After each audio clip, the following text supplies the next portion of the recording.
Order the meeting of the Metropolitan Council Transportation Committee for Monday, February 24th, 2020. Our first item tonight is approval of the agenda. Did anyone have any changes or additions to the agenda? If not, I entertain a motion to approve the agenda. So moved. Second. Motion second. Any other discussion? All those in favor say aye. Aye. And the agenda is approved. Next, we move to approval of the minutes from the January 27, 2020 meeting. Did anyone have any changes or additions? Not, I entertain a motion to approve the moved. minutes. I have a motion. Is there a second? Second. A second. Any other discussion? All those in favor say aye. Aye. Opposed, nay. And the minutes are approved. Next, we move on to the TAB liaison report. We have Mr. Dugan here. Welcome. Welcome. Thank you, Madam Chair, Madam Vice Chair, members of the committee, General Manager Koistra, Director Dick Thompson, and of course Jenna, who puts this all together. From MnDOT, primarily for your constituents, next month, MnDOT will be briefing TAB on the Highway 5 project to the airport, which will, as you know, will be eliminating traffic in one direction. I think it's for about 6 months. So in one way and not out that same way, and then they'll reverse, and that's to replace, I think Director Thompson will correct me, but I think that's to replace and upgrade to 3 bridges. Yep. Thank you. From MPCA, again, for your constituents, they are taking applications now for the Green Corps, an extension of the AmeriCorps, which under MPCA, these young volunteers will be sent to different sites the MPCA is working on to, not volunteer, but to help service the community. The Clean Car Minnesota draft rule is due in March.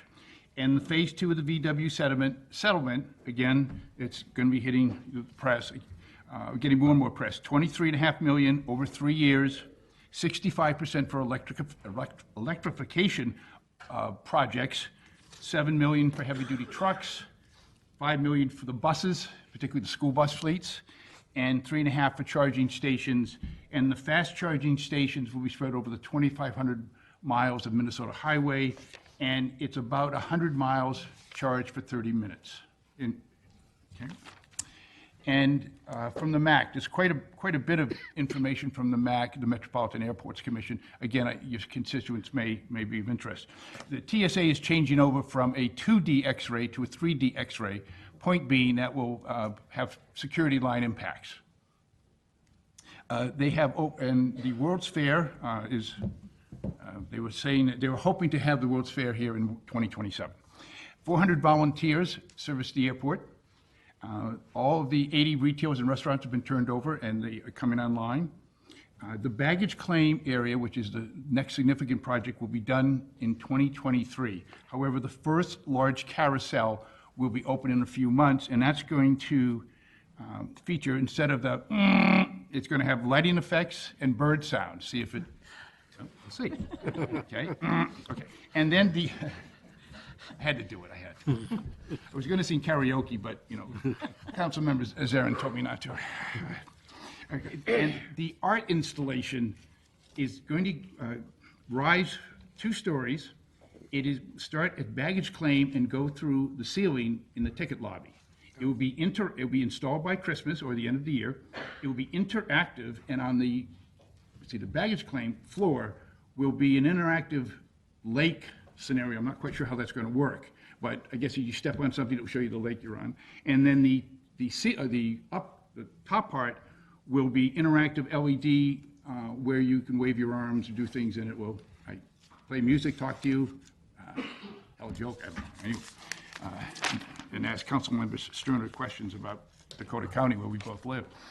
On the consent agenda for tonight are 2 streamlined tip amendments, and Director Thompson will brief you on the policy change in streamlined tip amendments. But I just want to briefly outline why there are tip amendments. And the first one is in Vice Chair Chambliss's district, Spring Lake Park in Fridley, and it was because the fixing up, if you will, of CASA 8, the curbs, gutters, and sidewalks, the work needed to be expanded, and they needed to replace a multi-use trail. And this is all done, the federal funds do not do this, so it's all locally paid for. And then again, in Councilmember Buse, I hope I'm saying his name right, his district, pronouncing his name right, at E35, East 35th Street in the Belt Line, and the Blue Line, I'm sorry, it's an upgrade of the flashing lights and gates. But what makes this a little bit unique in terms of a tip amendment is the money is coming from another project that couldn't get done. And this is being funded by the Highway, Rail, Grade Crossings, and Rail Safety Funds, federal funds administered by MnDOT. Okay. And not on the agenda tonight because it does not come to council are 3 program year extensions that were handled at the tab. So I'll just spend just a minute in going through what a program year extension is and how it impacts the regional solicitation funds and, of course, the Metropolitan Council. First of all, it has to be from regional solicitation funds. The project cannot be completed in the current project year, and that would be 2020, ending on June 30th. The city or county must notify the council by December 31st. It starts in funding and programming, then goes to TAC, and then to TAB. And it must show, there's a worksheet that they must submit, showing background, progress, and justification, and the project must score 7 out of 10 points to be qualified for a project extension. There's only one-year extension. But the big if is that if it's, in this case, it's Councilmember Sterner's district. If it's extended to 2021, then there's no guarantee the funds will be paid by the federal government in 2021. The city or county, the governmental unit must wait until there's federal funds available. In this case, they will need to wait until 2024 and must fund the project themselves. And it does go into the change goes into the tip, but just as notification.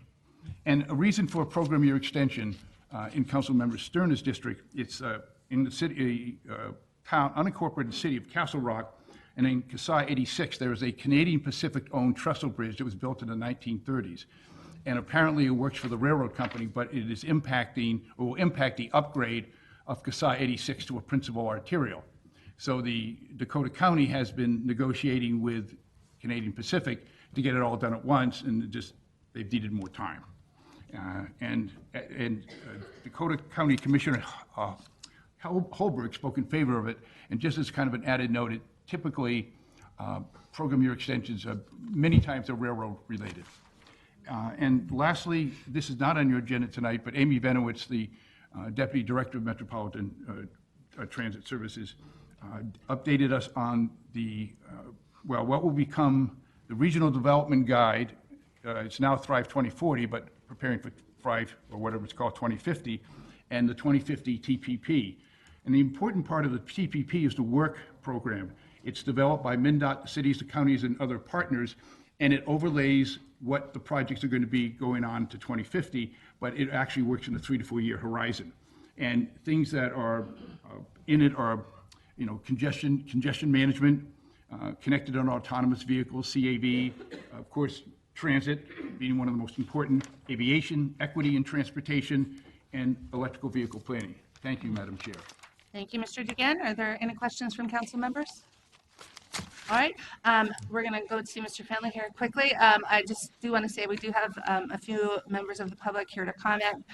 One will be after Mr. Fenley's report, and the other one is associated with business item 2020-78. So what we'll do for that is we'll have staff present the business item and then have the members of the public who want to comment on it speak to it at that time.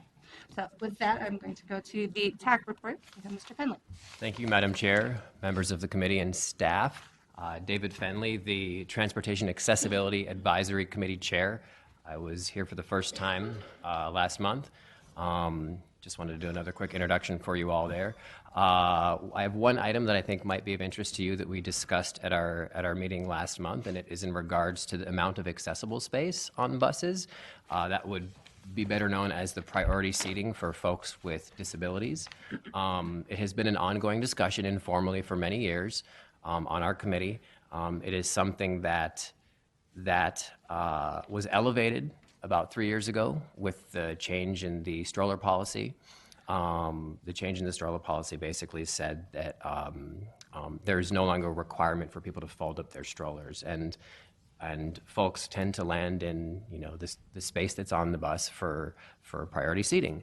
And this is not to say that there should be any sort of contentious relationship between parents and folks with disabilities. What it's to say is that maybe there should be possibly more space, more accessible space on buses. But next month, I would imagine the TAC will be probably formally taking a position on what we think should exist on buses.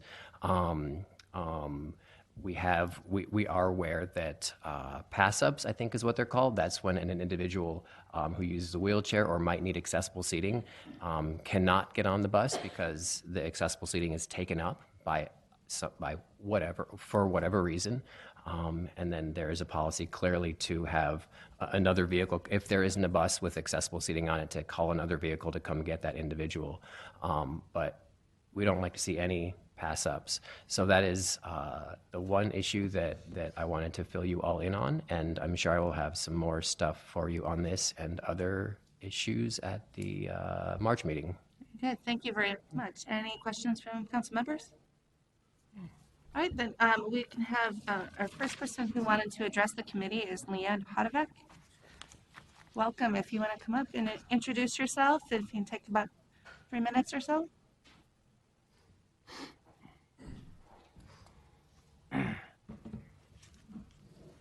My name is Leanne Hodevec, and I've ridden Metro Mobility for several years now. And I've had my wheelchair since last March due to a knee surgery. My friend Kathleen Reese and myself and a PCA went to Walmart, and we've made this ride for almost a year now, going to Walmart to purchase groceries, and we bring home 2 grocery carts, and we've had no problem in being transported back home. But on February 13th, driver 11708 refused to take us back home, and he said he was going to call dispatch. And we do not know if he did call dispatch or not. He slammed the doors on my friend Kathleen and refused to talk to us any further. And he did not let us know what dispatch said. And he did get back out and put the lift back up and drove off. And we were stranded at Walmart for 2 hours. 1 hour we spent on the phone with a reservationist, Christina, who was being a real bitch. And she kept saying that we couldn't take our grocery carts back with us, even though it's within the rules of transporting us back home again, that we can have grocery carts. It does not limit us to only having 1 grocery cart, but she said that we could only take 1 grocery cart back home with us, that we would have to leave the other one there at Walmart. And my friend spent almost an hour on the phone going around and around with her. And I finally had her give me the phone, and I just told her that this is what she was going to do. And she just kept fussing. And I said, what is going to make you happy? And she said I had to leave the cart there, one of them, or take a cab back home. And neither of us have money to take a taxi back. And it's very difficult to find a taxi that would accommodate wheelchairs, let alone groceries. And I don't understand how one driver can refuse to take us back home, and he no-showed her. And I don't understand why he would no-show her instead of saying that he refused to take us back home, because that would be a mark against her. And if you get 3 no-shows, you're suspended from riding the bus. And the driver that finally did come to take us back home took pictures of what we had. And he was very accommodating. And there was no problem in taking us back home. But we were stranded there for 2 hours. And it seems to be consistently inconsistent in how we get treated when we ride Metro Mobility. And I would like to see this to be stopped. And I would also like to see driver 11708 to be either reprimanded or fired if he cannot follow proper procedure or being cordial to the customers, the handicapped people who depend on this transportation. Well, thank you so much for coming here today. I'm very sorry to hear about your experience. I'm going to have Jenna come get your contact information. If you can find the name of the driver who did help, so that we can follow up with you, so we can circle back and get some more information.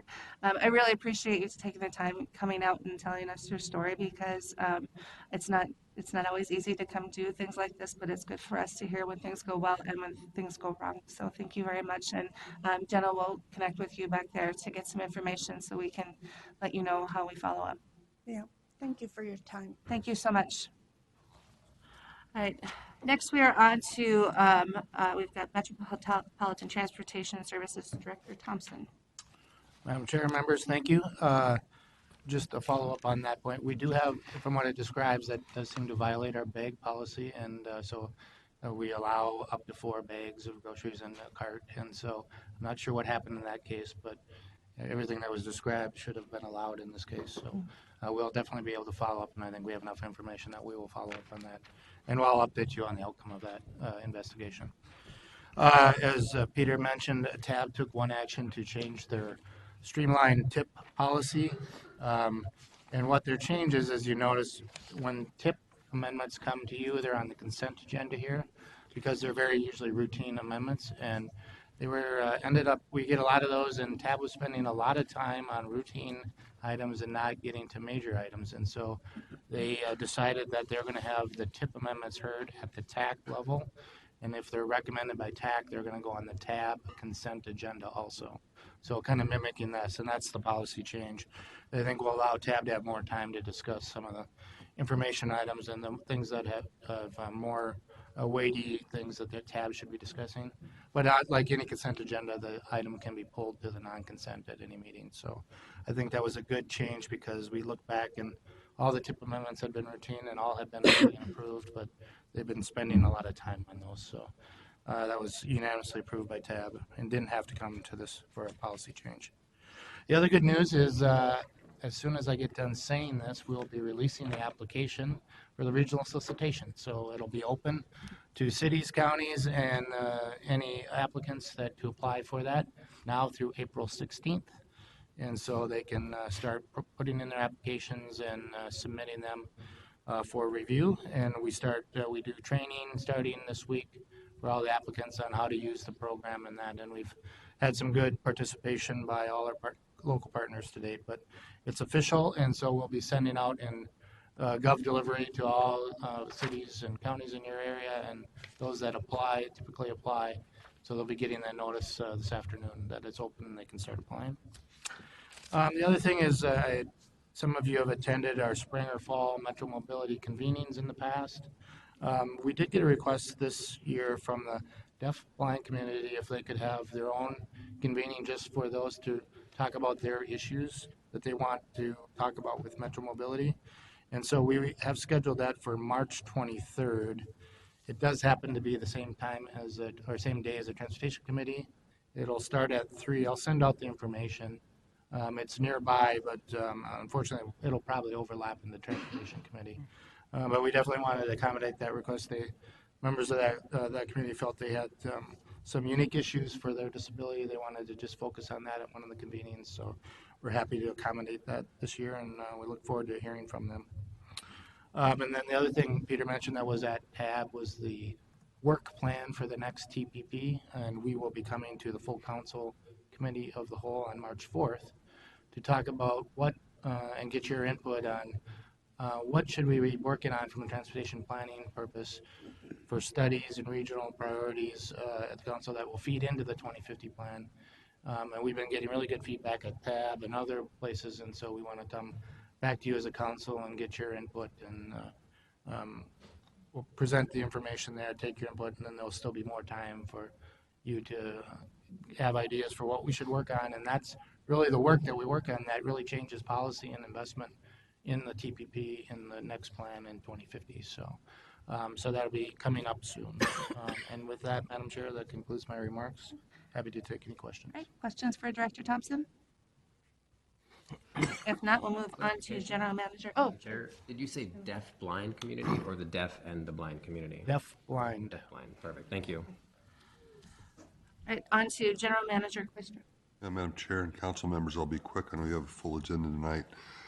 First, I want to mention on the hiring update that we have nearly 50 operators in training primarily from the one-day event and the follow-up applications that we receive. We have many more coming into our program. We start a new class every week, and that class fills up, as you can imagine, because of the success of our one-day event. 30 of those operators are going to be starting in March. So that's good news. And I think we mentioned before that the one-day event brought in between 250 and 300 applicants. Since then, we're up to 500, and I think that a lot of that can be attributed to the publicity around the one-day event. And even last Saturday, this past weekend, we interviewed around 70 applicants, and I believe that 57 or 58 of them are moving on to the next step. So we are continuing to take applications. I want people to know that. I don't want them to think this is a reason not to apply. We have retiring operators. We have other good reasons for turnover, and we want to continue to take applications. But we are reaping the benefits of the one-day event, and it's really exciting to see a number of new operators come on, and the improvement that this is going to make to our reliability and service on a day-to-day basis. I'll also mention as good news, the electric bus services are working. Continue to work well. I mentioned before that we had our online chargers that were working after a year of waiting for them to work, and they continue to be working well, and we're excited about what we're seeing in the progress. We still have some work to do on the buses, but things are looking forward in ways they haven't looked forward in the past. So we're really happy that the depot chargers in the garage is working and the online chargers are working, and there's some other minor issues that need to be worked through, but it's good news on the electric bus front right now. A few events coming up. The annual Black History Month celebration at Haywood is going to occur on February 28th at the Haywood Garage between 10:30 and 2 p.m. The actual program begins at 11 a.m. and that will feature Chair Zelli, Mayor Melvin Carter, and I believe Chief Frizzell is also speaking at the Black History Month celebration. Again, this year we're having free rides on St. Patrick's Day, March 17th. There's no such thing as free rides, so they're underwritten by Miller Lite, but they're free to the public who are using them. And the free rides will be offered between 6 p.m. and 3 a.m. Tuesday night and early Wednesday morning. This promotion has a 23-year history with us. And then finally, I want to mention Transit Appreciation Day. We're going to recognize our bus and operators on Wednesday, March 18th. Breakfast and lunch will be served at our garages and rail facilities between 4 and 7 a.m. and then the lunch between 11 a.m. and 2 p.m. It's a great day to ride, and share your thanks to our bus operators. Brian Funk, who's here today, has cards to hand out to you for thanking and expressing appreciation to the bus operators. So those are going to be made available. I think he's going to hand those out right now. Other than that, Madam Chair, I think that's it. Perfect. Any questions for John Manager? Councilmember Cummings? Thank you, Madam Chair. So given that our light rail operators come from our pool of bus operators, in 2023, we plan to be operational with the Green Line extension. How many additional drivers or how many operators will that pull from buses that we will also need to replace? I don't have that number offhand. Let me find out. And I'll get back to you, and I'll send an email to you and all the other members of the committee, if that's okay. Thank you. Additional questions? Councilmember Gonzalez? Thank you, Madam Chair. Just a quick question about the applicant pool. Some of the characteristics of that pool, I'll be interested in knowing the demographics. Are they from the area? Are they coming from out of state? Just to get a picture of who those folks are. See if we can, have a feeling as to who are they. We'll get that information out to you for sure. Thank you. All right, additional questions? Councilmember Atlas and Hubretson? Can we get an invitation to the 28th? Like a calendar invitation? Yeah, I can make sure that we send you. I think that's helpful for all Yeah, events. Sure. You're that you reading my mentioned mind. I wanted that for that, and the same thing, a placeholder for Transit Driver Appreciation Day, because then we all, sooner it's on our schedule, the better. We'll send both out, Madam Chair. Thank you. Additional questions, comments? Councilmember Chambliss? Thank you, Madam Chair. Mr. Quaster, I was curious, do you have a projection on what these new applicants might do to our bus driver shortage? You know, how Madam Chair, maybe I'll ask Well, Brian it's- Funk, who would have more specific information on that. Good afternoon, folks. Madam Chair, Council Member. Right now, with our projections based on incoming classes of 10 to 12 every week, also factoring out retirements, other reasons for leaving service, transferring to new positions, we're projecting that we'll be back to sort of more of that ideal complement in that late May, early June timeframe. We're also planning another one-day hiring event late April to continue to advance this and not let up. Thank you. Councilmember Chambliss? Okay, so if we do get caught up in the summer, what's my train of thought? If we do get caught up in the summer, is that, lost my train of thought. It'll come back to me.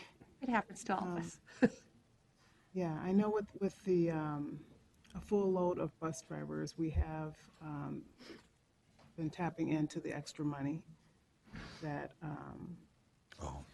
So what is going to happen with that? Yeah, Madam Chair, I believe you're referring to tapping into the driver savings Yeah. shortfall as a way to fund some of our security needs and our increased security presence.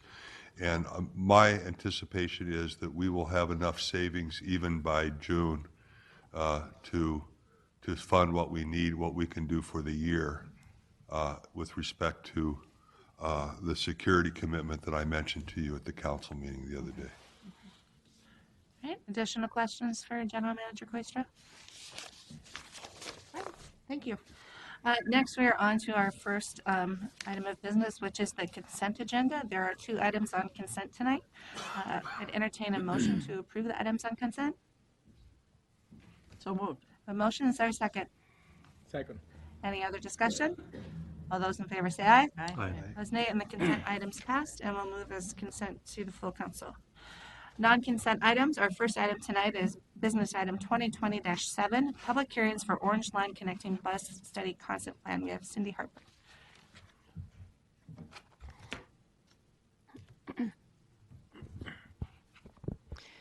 Good afternoon, Madam Chair, members of the committee. My name is Cindy Harper. I am the manager of Route Planning, Metro Transit Service Development Division. And as has been our past practice, now that the Metro Orange Line is under construction, we are also now starting to review how bus routes in the area will connect with those Orange Line stations. Our connecting bus study is an analysis that we do whenever we have a major change in the transit landscape, such as a new transitway. So today I'd like to provide some project background and then ask for committee approval to start the public hearing process. First, a little background on the Orange Line itself. Involves 12 stations spread out over 17 miles and will feature all-day frequent station-to-station service on I-35W. Orange Line mostly replaces existing Route 535 and will feature off-board fare collection and other transit advantages to ensure a faster trip. It will provide access to more than 50,000 jobs, primarily in suburban areas, and 80,000 residents outside of downtown Minneapolis. The project is fully funded.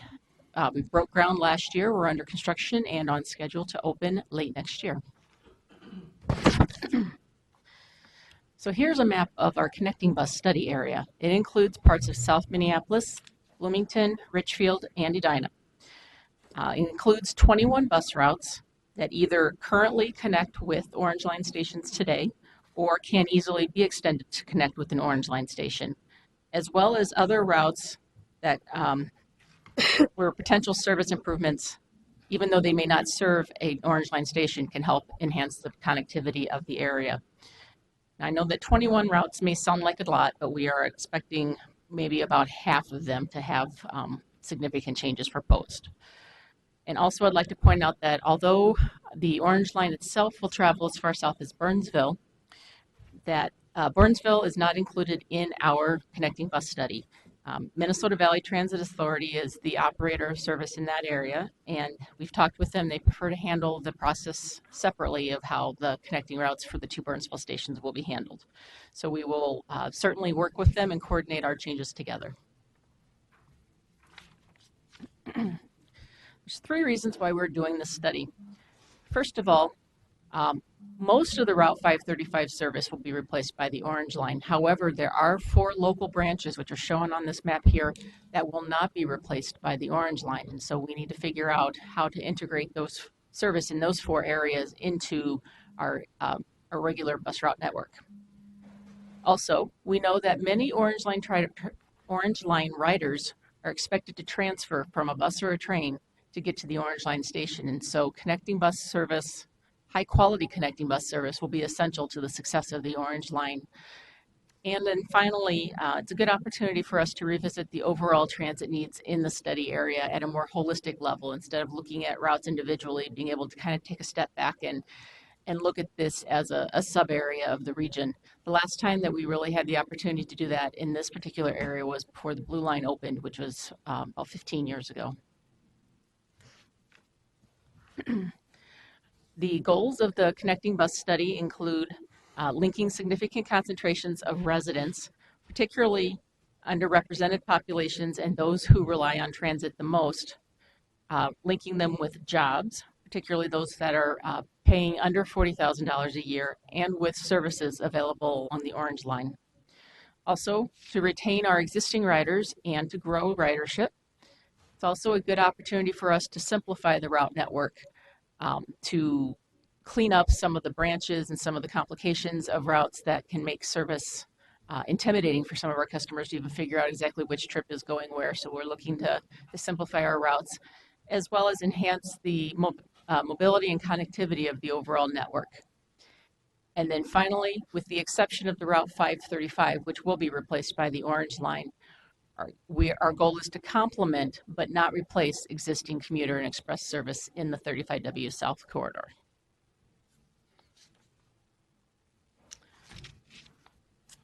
So here's our process for completing the study. There are 3 different touch points where we will be coming back to the Transportation Committee today to start the public hearing process. We'll be back next month when we will actually present the concept plan, the details of the proposed changes. And then later this year, when we are asking for final approval on the recommended plan. So we actually started this last fall. We have an existing conditions report, and we did a round of stakeholder engagement that I'll discuss in just a minute. As I mentioned, we're currently finishing up our concept plan, and we'll bring that forward next month. And then we'll have in the spring the public review period for the concept plan. We plan to spend the summer modifying the plan based on what we hear back from the public, and then our goal is to bring that later this year to wrap up the process. we like to try to have the final service plans sewn up about a year before the transitway opens. There's enough other things to do in the year before opening day that having the details of the bus plan nailed down, we found that to be quite helpful. So as I mentioned, before starting work on the concept plan, we did some preliminary outreach and engagement last fall. Our goals were to educate riders about the Orange Line itself, as well as inform our stakeholders that the connecting bus study was starting, and to gather feedback on the improvements they would like to see included in that plan. So we have a website that includes our existing conditions report, as well as a full outreach and engagement report on the work we did last fall. That included, we had a survey that was available both online and paper version, and that was in English and in Spanish. We received over 500 surveys back. We also had got the word out to folks about the plan, or about the study launching through electronic rider alerts, social media postings. We had staff that was out riding a lot of different trips, particularly on the Route 535, since that is the route that we most impacted by this, since it will be replacing the Orange Line, or replaced by the Orange Line. And then we also had 3 open houses last fall. And just a quick summary of what we learned from that survey. Good news is that about 2/3 had heard of the Metro Orange Line before we were talking to them that day. Approximately 60% ride either every day or most days.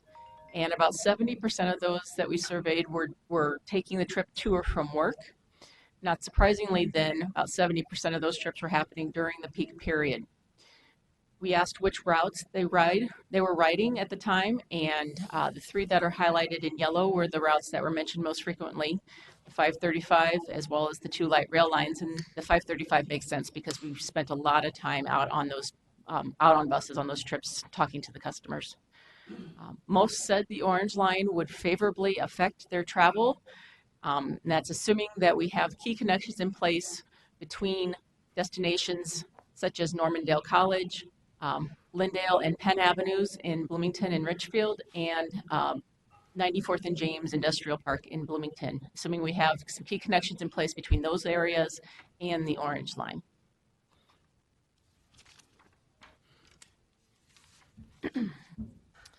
So as I mentioned, we are currently working on the concept plan, which we'll bring back to this committee next month.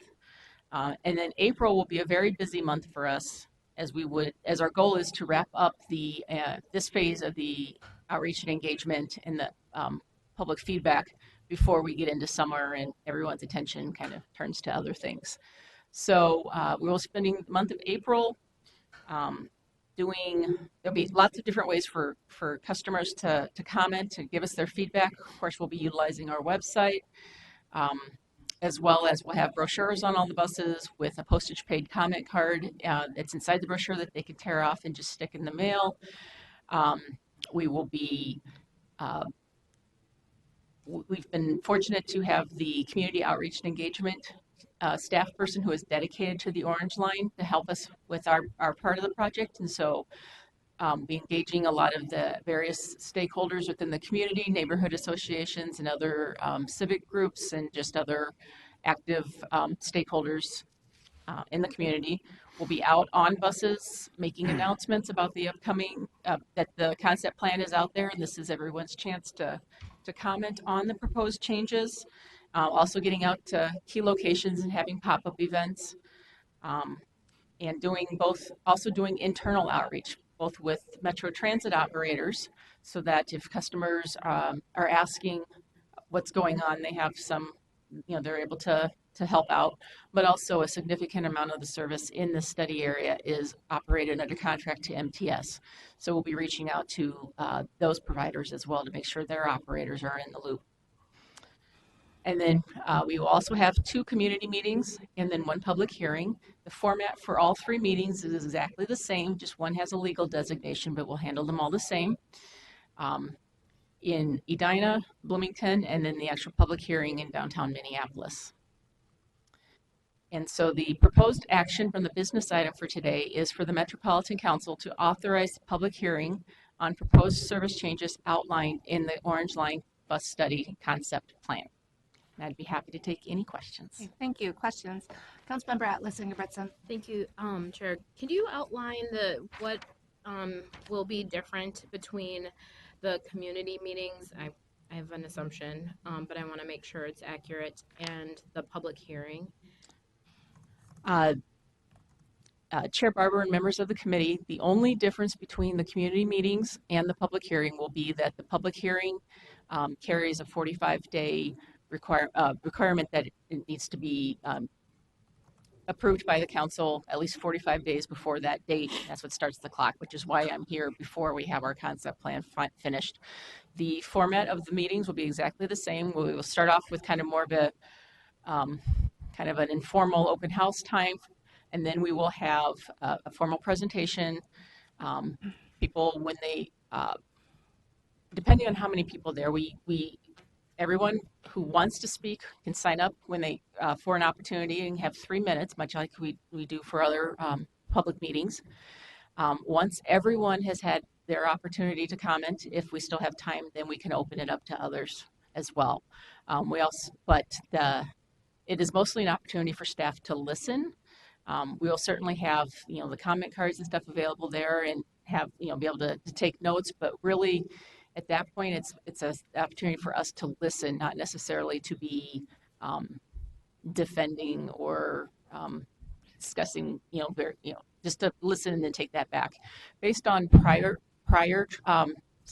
studies of this kind of nature that we've done, we usually end up making changes to at least about half of the bus routes that are in the plan. You'll see some sort of a change from the concept plan to the revised version. So it is definitely, we anticipate we'll have a busy summer.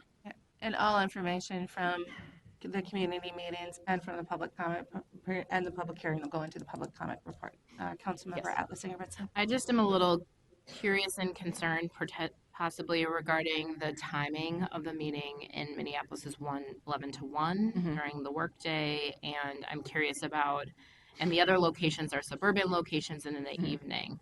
So I'm just curious if that's adequate opportunity for residents who might be using the line in Minneapolis to participate. Chair and members of the committee, certainly we can take a look at whether we should add an additional community meeting. The only piece that we need the approval on today is the actual public hearing. So we have time if we'd like to, if you think we should go back and look at adding another community meeting in South Minneapolis, we can do that. And and have you done other hearings from 11 to 1 in downtown Minneapolis, and what's that attendance like? We have. Who is there? So chair and members of the committee, we have experimented with a variety of times, but we have done some over the noon hour in downtown. And what we have found in terms of people attending those meetings is it's a very convenient location for folks who are already downtown during the workday to be able to come. It doesn't matter which meeting you come to. You don't even have to come to a meeting. We treat all of the public comment exactly the same, whether it's an email, it's a comment card, somebody actually comes to the meeting. We don't weight what's at a meeting any different than any other approach.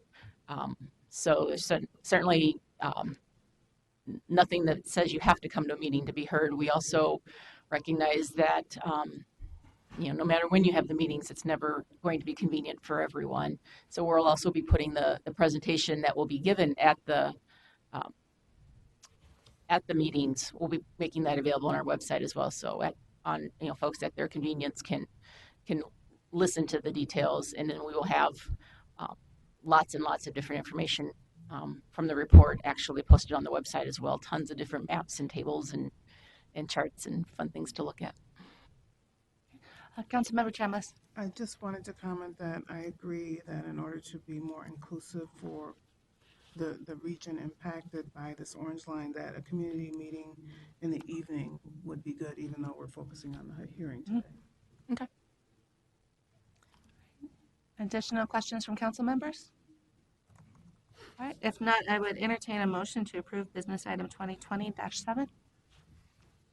So moved. A motion, is there a second? There's a second. Any other discussion? All those in favor say aye. Aye. Opposed, nay. Motion carries. Thank you. Thank you. Next, we're on to business item 2020-28. It's authorization to amend Hastis license and support agreement. We have Adam Harrington and Kristen Thompson. Here's Kristen. Welcome. Yes, Kristen. Good afternoon, Madam Chair and council members. I'm Kristen Thompson, the Assistant Director of Service Development at Metro Transit. I'm here today to present business item 2020-28, which is the purchase of Hastis Minibus software. I'd like to start by providing a little context about our scheduling process and how this tool will fit in. The scheduling team at Metro Transit creates the schedules for all fixed route bus and rail service.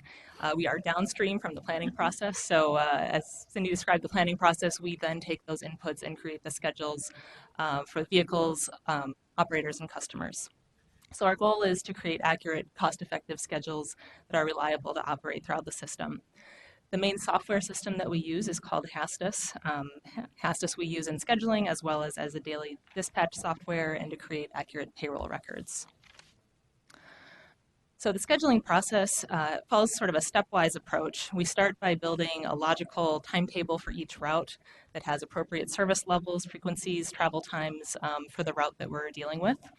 Once the route timetables are complete, we create what are called vehicle schedules. That represent what the bus or a train does for the course of a day. This means we're linking together scheduled trips from the route timetables.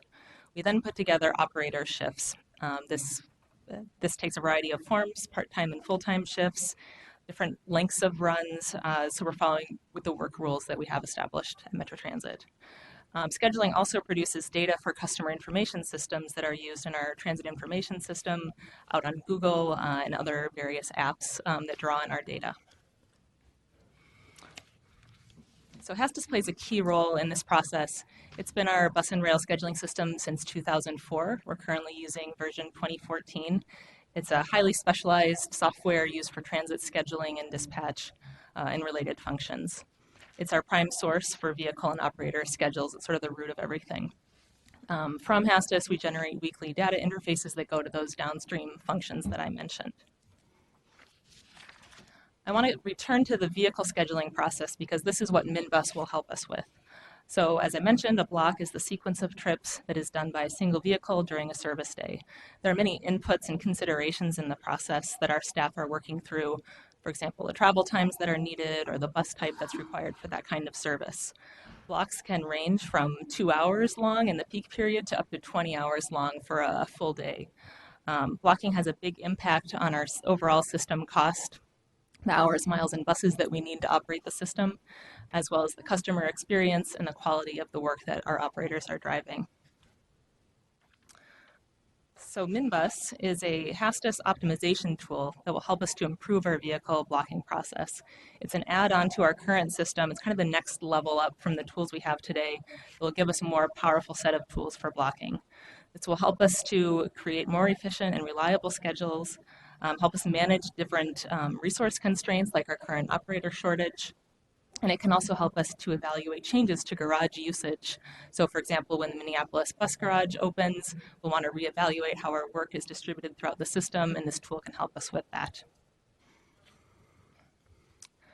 So Minibus is only available from Giro, the vendor of Hastis, as it's part of the overall Hastis software environment. The price of the module itself is just over $216,000. To purchase Minibus, we need to amend the license and support agreement that we signed with our last Hastis upgrade. So that was signed back in 2013. So because we're amending a contract that was more than $1 million in the first place by more than 10%, that's the need to come to you today. The annual maintenance and support costs will be rolled into the IS budget. That's about $23,000 per year. Because Hastis is the specialized software that it's only available from one vendor, and this type of software, there's only a few vendors worldwide, so that's not an option to purchase from an MCUP vendor or the like. So with that, I'd like to recommend that the Metropolitan Council authorize the regional administrator to amend the 2013 contract with Giro by $216,255 to purchase the Minibus module for the Hastis software system. With that, I'd be happy to take any questions that there may be. Thank you very much. Are there any questions for the presenter? All right. If not, then I'd entertain a motion to approve business item 2020-28. So moved. Motion, is there a second? Second. Any other discussion? All those in favor say aye. Aye. Opposed, nay. Motion carries. Thank you very much. Next, we're on to business item 2020-51, request for proposals for 2020 through 2034 bridge inspection and engineering services. We have Tom McGannon.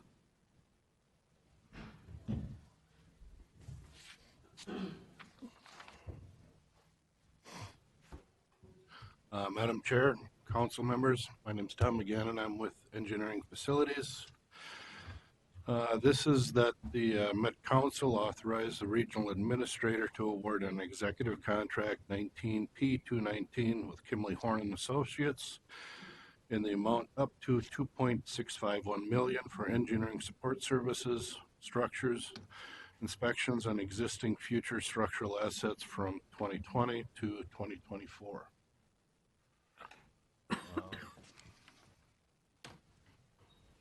Project history and Metro Transit responsibilities. Metro Transit's responsibilities are to manage structures safety inspection program in accordance with the National Bridge Inspection Standards, NBIS, MnDOT, Federal Rail Administration, FRA standards, and report of structures inventory and conditions information to MnDOT, which is a Structures Information Management System, it's SIMS and FRA.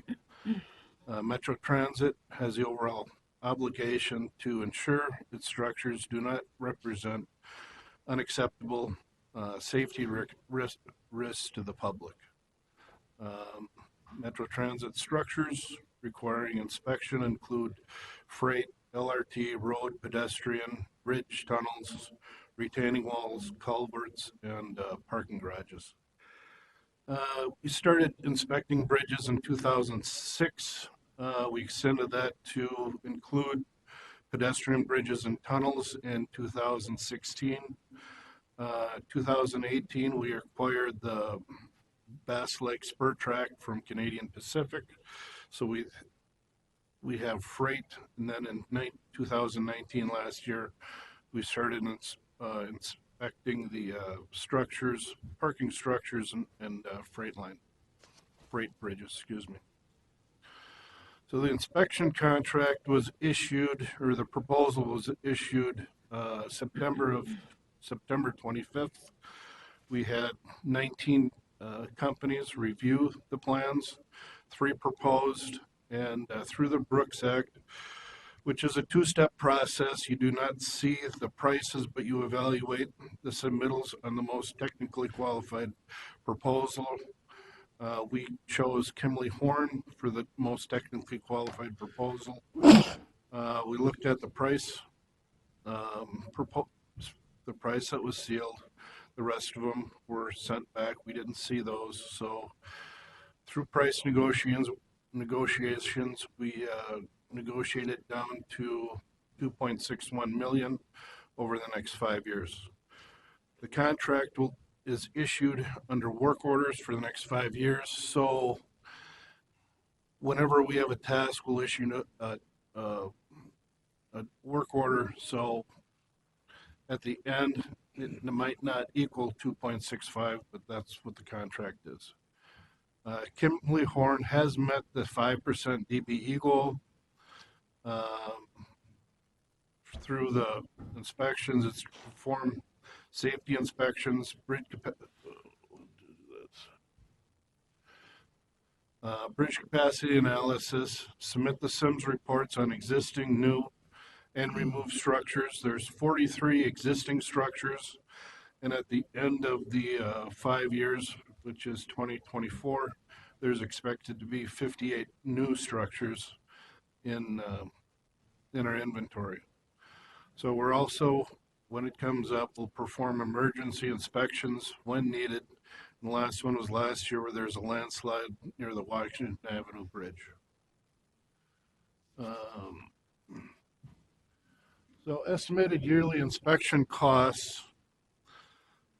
So for 2020, we're going to be inspecting 25 or 25 assets. So the number of inspections per year vary depending on when they were commissioned and scheduled. Most bridges are inspected every other year. Some bridges are every year. Freight bridges are every year. The contract will be issued in work orders per task oriented and then per structure. The new structural assets are anticipated to be built in 2022. So the blue is the existing, the orange is future. So if the future is not built in, say, 2022, it'll be moved over to the next year, and by task order, it would just be, the blue would be billed, and then like the last year would be every other year, that would be moved off the table. So we're only billing in the tasks that we actually do. Requested action is that the Metro Council authorize the regional administrator to award and execute contract 19P219 with Kimley Horn and Associates in the amount up to $2.65 million for engineering support services, structures inspections of existing and future structural assets from 2020 to 2024. Is there any questions? Questions for the presenter? Councilmember Cummings? Thank you, Madam Chair. First of all, on your estimated yearly inspection cost, you've got 2020 to 2014 bridge instead of 2024. In case you're going to use this presentation, you might want to change that. My question, though, is approximately, and I realize it's a little bit different, and we add assets and assets leave and so forth, but how does this compare to the last contract when that was initiated several years ago? Are we going way up in cost, or? It's pretty much in line for what we've been doing. Last contract was for 3 years, and we had 2 different consultants, one on the blue line, one on green line and North Star. So this time around, we're just doing a 5-year contract with one consultant. But you're not seeing great increases in the costs generally. Madam Chair, council members, some of the costs are increasing because in the past we were using some Metro Transit vehicles like high rail bucket trucks so we can do some of the inspections. Now some of those costs are going to the consultant because we're not going to supply some of those vehicles. Now they have to rent those, so some of those costs are going to be higher for inspections. Okay, thank you. Councilmember Chambliss? I just wanted to comment that I'm glad that high on the decision was the most technically qualified Prosper. And I'm also glad to hear that Councilmember Cummings asked questions about the cost too, because a lot of times you see that the performance and the or the lowest cost seems to be more of a priority, but we definitely want to make sure that our roads and our pedestrian bridges and tunnels are safe. So appreciate this opportunity to make such an important decision. Madam Chair, council members, as we do an inspection 1 year, the next time that is going on, we'll be tracking the exact cost of that. So depending on if it's low or high, that'll be adjusted also. So if it is high, it'll be lower the next time. Okay, additional questions? Councilmember Gonzalez? Thank you, Madam Chair. Just a quick question about the scope of the work of the inspectors. So I'm thinking about whether during those inspections they also look at ways to make sure that trespassers, graffiti artists, and people like that cannot access the facility, or can they make recommendations of what changes can be done to improve that part of the security of the facility, or they just limit their inspection to the structural aspect of the asset? Madam Chair, council members, it's strictly an inspection. They're not out there to give any advice on that part of it. There are things that our maintenance crews do to deter graffiti in that, but that's as far as inspections do. They're there strictly for inspections. All right, thank you. Okay, additional questions? All right, if not, I would entertain a motion to approve business item 2020-51. So moved. Have a motion, is there a second? Second. Any other discussion? All those in favor say aye. Aye. Opposed, no. Motion carries. Thank you. Thank you very much. Next, we're on to business item 2020-52, which is a same week item. It's a change order for Mall of America Transit Station renovation project contract. We have Derek Ruby. Welcome. Thank you, Madam Chair and committee members. As mentioned, my name is Derek Burby. I'm a principal engineer within engineering and facilities within Metro Transit. And you may recall me being here a few short months ago at the end of October to amend our contract with our design consultants that we had on the Mall of America Transit Station. With some of those items that were amended with our design, we've also come up with a few other items that we need to implement to make the non-public portion of the facility usable. A lot of those items are in the police department space. Department of Corrections has required additional vestibules to be added. Those vestibules also include scramble pads, cameras, and a few different things that weren't in the original design of the project. Additionally, our operators have learned that while our old station was back in the lower level of the parking lot, even more than our new one is, the radio frequencies that were down there were much easier to be used as soon as you hop out of a bus or train. A lot of our operators are actually losing signal in their radios the minute they leave their train or their bus itself.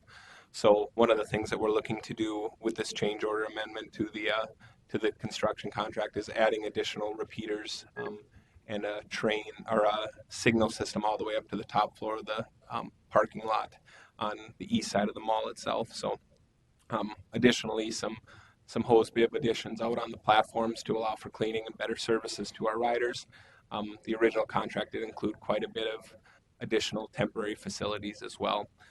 So with that, we know that we're working with our contractor on DBE goals. The DBE goal that was originally part of this project will continue and will be met. A lot of the work that's being done is being done by contractors at our disadvantaged businesses. So that will continue to follow through itself. So also, I see a few familiar faces from our grand opening that we had just a week ago last Friday down at Mall of America.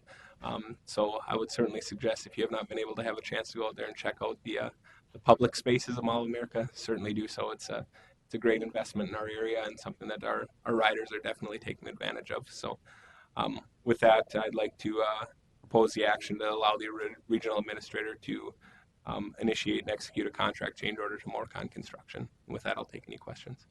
Thank you. Any questions for the presenter? Just a quick comment. It is lovely. So yeah, if anyone, it's the busiest transit station in the state. If you go, it's really, the change is amazing. So anyhow, with that, then I would entertain a motion to approve business item 2020-52 same week. So moved. A motion second. Any other discussion? All those in favor say aye. Aye. Opposed, nay. Motion carries. Thank you. All right, next we're on to business item 2020-56, light rail passenger seating purchase. We have Jay Wesley.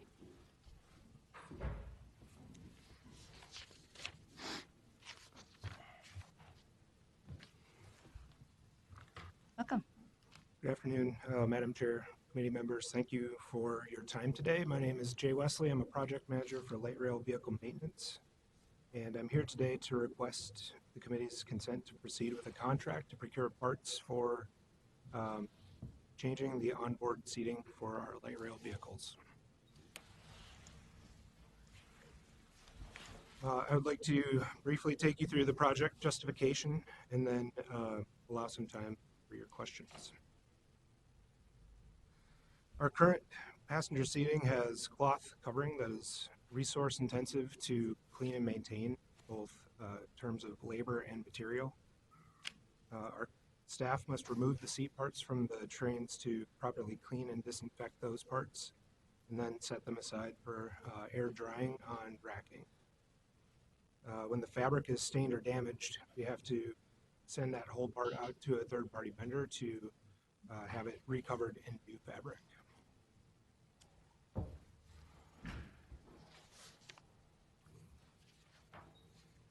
This is becoming a bigger issue as time progresses.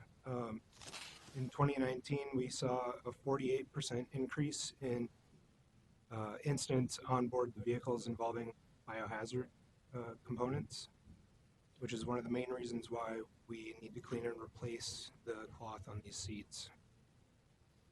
In the past year, the maintenance department has spent over 1,600 labor hours addressing biohazard cleanup and sent out 3,900 seat parts to be recovered.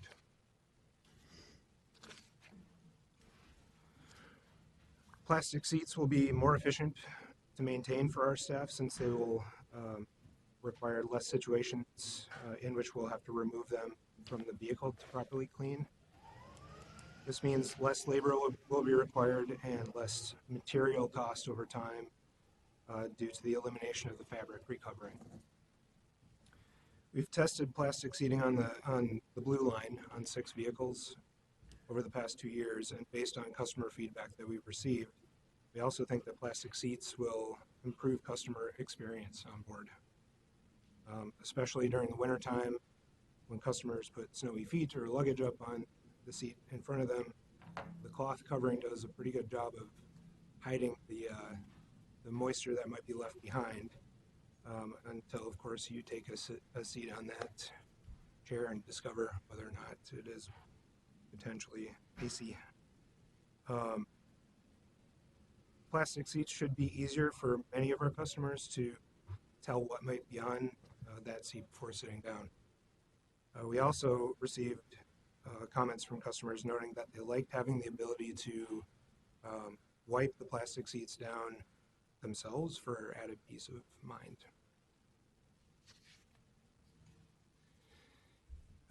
Here's a shot of our current cloth seating on board a train with a sample of a plastic seat back laid over the top on the left-hand side as a comparison. I just want to note that the part that we will make with this contract will not be exactly the same as what you see here.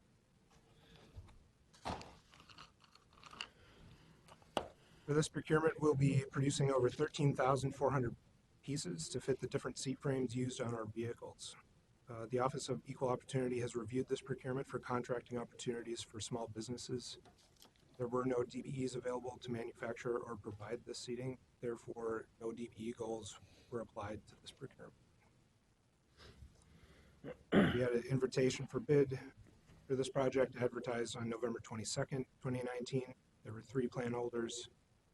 The Metropolitan Council Procurement Department facilitated a public bid opening on December 31st, and there was 1 bid received. Procurement then conducted an adequate competition determination and determined there was no indication that the council's specifications were restrictive and that there was adequate competition. Visual Productions Group, Inc. was found to be the sole responsive and responsible bidder.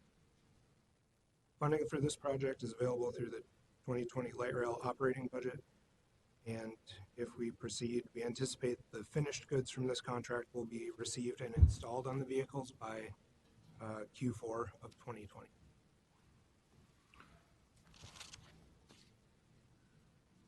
So, in summary, we are seeking for the committee's approval to proceed with this contract totaling just under $1.8 million to produce these parts. And at this point, I would be happy to take any questions. General Manager I was just Quaster. going to mention, as part of the operating expense, the counties are paying for part of this cost. All right, questions from council members. Councilmember Cummings? Thank you, Madam Chair. Why do you think there was only 1 bid? Madam Chair, committee member, I don't know exactly what the reasoning was behind the other plan holders that did not submit a bid in this instance. I have not received that feedback. Councilmember Cummings? Do we ever go back and ask, why did you not bid? I believe the procurement department may undertake those questions. I simply have not heard what the feedback is. Okay. Councilmember Fedson? Thank you, Chair. Just to be clear, so on the plastic seat example comparison, it shows just the seat back being replaced, but I see on slide 8 the number of new seat backs and bottoms matches up. So this is replacing both the seat backs and the bottoms. Madam Chair, council member, yes, committee member, it is for seat backs and bottom pieces. Thank you. Councilmember Chambliss? Thank you, Madam Chair. Since we're replacing both the seat back and the seat cover, is there a reason why it's not a one piece, or is there a price advantage? Was that looked at? Madam Chair, committee member, the seat frame that these pieces fit into are set up such that currently they accept two separate pieces, and for ease of removal, we are going to follow that same setup.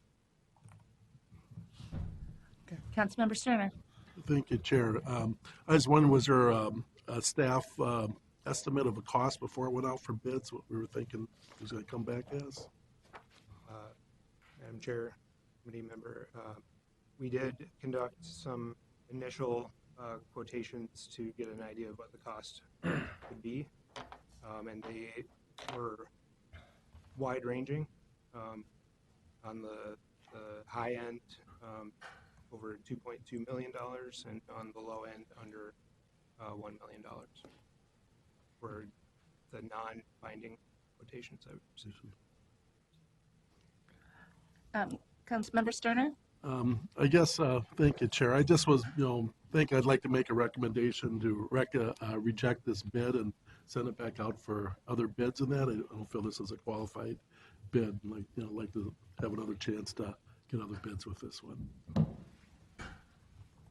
Okay, so are you making a motion for that? I'll throw it out there, but yes, I'd be willing to make a motion at some point, but I'd like to maybe see if there's other council has any discussion on this one. Okay, so there's a motion on the floor to not approve business item 2020-56. Is there a second? Okay, if there's not a second, did I get a second?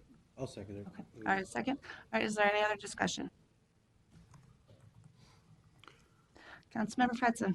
I guess I would be interested in hearing from the general manager some advice from staff on this.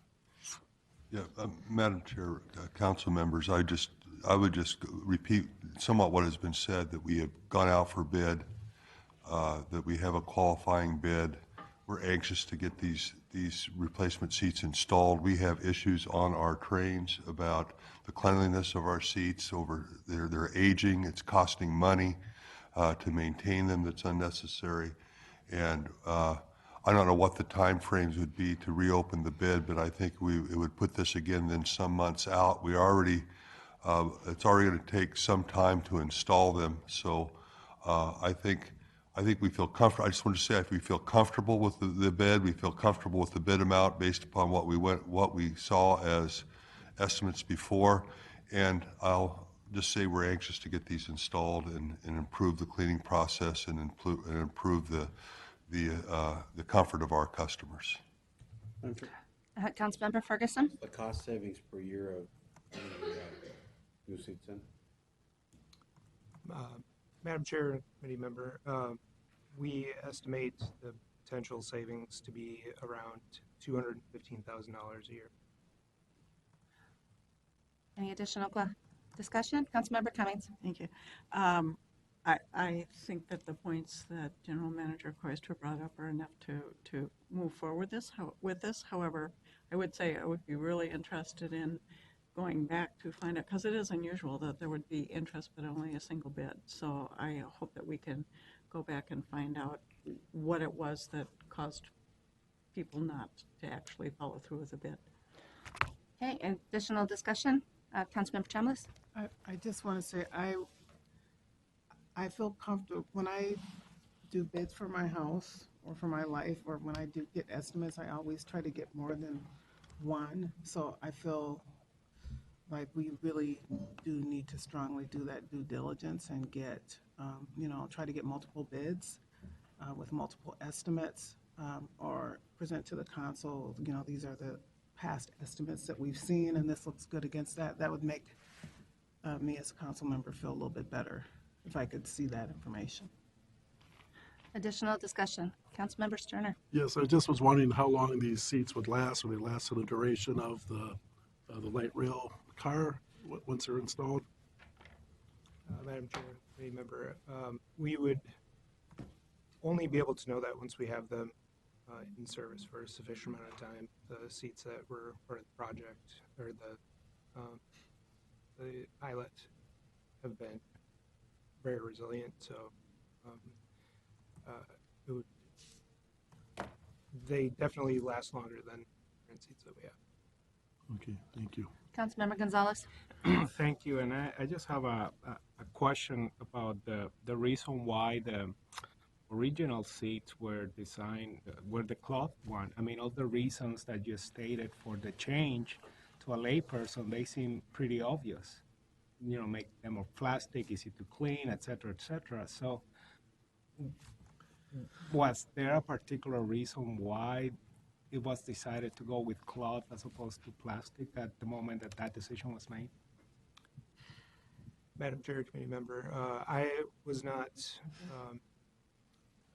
here at the Met Council at the point that that decision was made. I could only speculate what the decision behind that was, potentially for the preference of customer comfort. Okay, thank you. All right. Councilmember Fredson. Thank you, Chair. I have a question that's not related to the amendment. Is that the question I could ask now, or should I? Vote on the amendment. We should probably vote on that and then move back. So to Councilmember Sterner's amendment to reject the bids, all in favor say aye. Aye. Opposed, nay. Nay.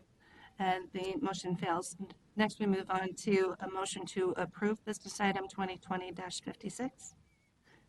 So we can discuss it. So moved. A motion, is there a second? Second. Second. Any other discussion? Councilmember Fredson. Great. Thank you, Chair. And you may have covered this and I might have missed it, but I'm wondering if we explore different colors. First of all, is the color that we're using blue? Second of all, do we explore different colors? The reason why I ask is sometimes certain colors help stuff show up better than other colors, and I know that some sports venues have made the mistake of putting in one kind of color and then everyone can tell the seats are empty. So just want to have to make sure we don't have to revisit this decision anytime soon. Madam Chair and any member, we will go through a design phase to decide upon the color choice as well as texturing and other aesthetic portions of this project. Okay. And we'll address that at that point. Okay, thank you. Okay. All right. Any other discussion? Councilmember Atlas Ingebrigtsen. One of the things I've shared previously, and it's going to come up another time today, is I would like to understand, and I get this as a situation where we have one organization company that's bid on this project, and DBE isn't the only aspect of the work that we need to do around advancing equity. So the other piece is really getting at employment diversity. I know my council members, Aaron, just brought this up, that we have to also look at those who are employed by organizations. So I appreciate that in the backup document, there was information provided specifically about the DBE. So that's what I've been asking for, is that we're explicit about addressing that when it comes up, that we're clear about what's happened and what's not happened and why and who's the decision maker. So I appreciate that in this, having that information in here and you speaking to it, so that that's also clear to the public as well. I will also ask that we identify and know when we can, and I don't think there's anyone here from the Southwest LRT office that I'm seeing, but we recently had a presentation by them where they did include information related to, and maybe I'm just short and can't see, so I apologize if you're out there, people. They're hiding in the back. But, is there, okay. But they may not be the ones for the Hey, question. good job. But we did have a presentation where they shared employment data. And so I want to know when we can have that and when we can't have that. And I want that to be explicit and I want it to be public. So I'll just continue to share what I did this summer, that for me, I will not be voting with that information not provided. Thank you for providing it for this item today. Just a comment on, so with Southwest LRT, that part of the contract is there were DB Eagles and workforce goals. That's why. And we actually have had a conversation, Councilmember Ferguson and I, of how we, because some of that could move through management committee, how we look at that. Okay, if that helps from the difference between the two. All right, additional questions? All right, all those in favor say aye. Aye. Opposed, nay. And the motion carries. Next, we are on to business item 2020-62, which is Southwest LRT, Eden Prairie Town Center change order. We have Brian Renzel from Director of Construction, and the next item is 2020-73, Southwest LRT, Amendment 1 to Subrecipient Agreement. We have Joan Hollick, the Deputy Project Director. Thank you. Welcome. Madam Chair, many members, I'm Brian Renzel, the Director of Construction for the Southwest Light Rail Project. So myself and Joan Hollick are here to present a few business items. I'm going to start off with the background of the Eden Prairie Town Center change, and then I'll present business item 2062 about the change order, and then my colleague Joan Hollick is going to present on business item 2020-73, Amendment 1 to the subrecipient agreement with Eden Prairie. So just a little bit of background about this station. In 2015, the station was removed from the project for funding reasons, for budget reduction reasons. And then a few steps happened in 2018. It was added back into the project. And at the end of 2018, we awarded the construction contract to London McCrossin joint venture. At that time, it wasn't in the construction contract. So here in 2019, we sent them a request for proposal to add the station back into the project. Because in 2018, it was approved to be added back into the project, but it wasn't actually in the contract at the time it was awarded. So I'm going to give a little bit of background about what the station looks like. And so you can see here in this picture, it might be a little bit hard to see on the screens, but that kind of lighter green area is called, it says Town Center Station. That's where the station will be located. It's pretty close to, for those who are familiar with Eden Prairie, it's really close to the intersection of Flying Cloud Drive and 494. It's just a few blocks away from there. Redstone Restaurant is pretty close to where this station will be. And so this kind of gives you an aerial view of where the station will be located. Next slide. This is a rendering of what the station will look like when it's constructed. This is looking kind of to the northwest. And you can see here we've got the station itself. You can see on the right of the picture some of the roadway we're going to build, and then some of the sidewalk that we'll build as part of this change order. There's another view looking to the east. And you can see the water tower in the background of this photo, and just again more of the station canopy, passenger drop-off area, and just some of the ADA ramps that we'll build as part of this change order. So the change order itself, business item 2062, the scope of this change includes the foundation concrete, so all the foundation work, the steel canopy, the pedestrian walkways, drainage, the roadway for passenger drop-off and pickup, and then we had to add some retaining walls too in this area because we're actually, the alignment gets wider in this area when we add the station, so we had to add some retaining walls to it too. With this change order, we anticipate 18% DB participation from the subcontractors. The goal for the contract is 16%, so we anticipate exceeding the goal by a few percentage points in this change order. So the recommendation is that the Metropolitan Council authorize the Southwest Light Rail Council authorized representative to negotiate and execute a change order with London McCrossin joint venture in the amount not to exceed $11,413,550 to construct the Eden Prairie Town Center Station. Thank you. Questions for the presenter? Councilmember Ferguson. Just one, do the same workforce goals for the overall project apply to all the amendments? Madam Chair, committee member, yes, they do. Additional questions for the presenter? All right, if not, I would entertain a motion to approve business item 2020-62. So moved. Is there a second? Second. Second. Any other discussion? All those in favor say aye. Aye. Opposed, nay. Motion carries. Joan. Madam Chair, members, Joan Hollick, Deputy Project Director for SWLRT, here to present business item 2020-73, which is the first amendment to the subrecipient agreement with the City of Eden Prairie to fund and construct the Eden Prairie Town Center Station. So going back to the history that Brian mentioned, in 2015, after the station was removed from the project, the City of Eden Prairie requested and received $6.1 million from the council's Transportation Advisory Board to construct the station. The city is providing $1.53 million of local match to that $6.1 million for a total amount of $7.67 million of grant funds towards the station. Now that the cost of construction is known, we are proposing to add an amendment to this agreement to acknowledge that the cost of the change order is in excess of the grant and that the SWLRT project, funds already committed to the project, will be allocated to fund the additional costs of the station. Thank you. Any additional questions on this business item? Not, I'd entertain a motion to approve business item 2020-73.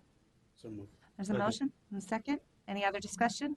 All those in favor say aye. Aye. Those nay. Thank you. Thank you. Motion carries.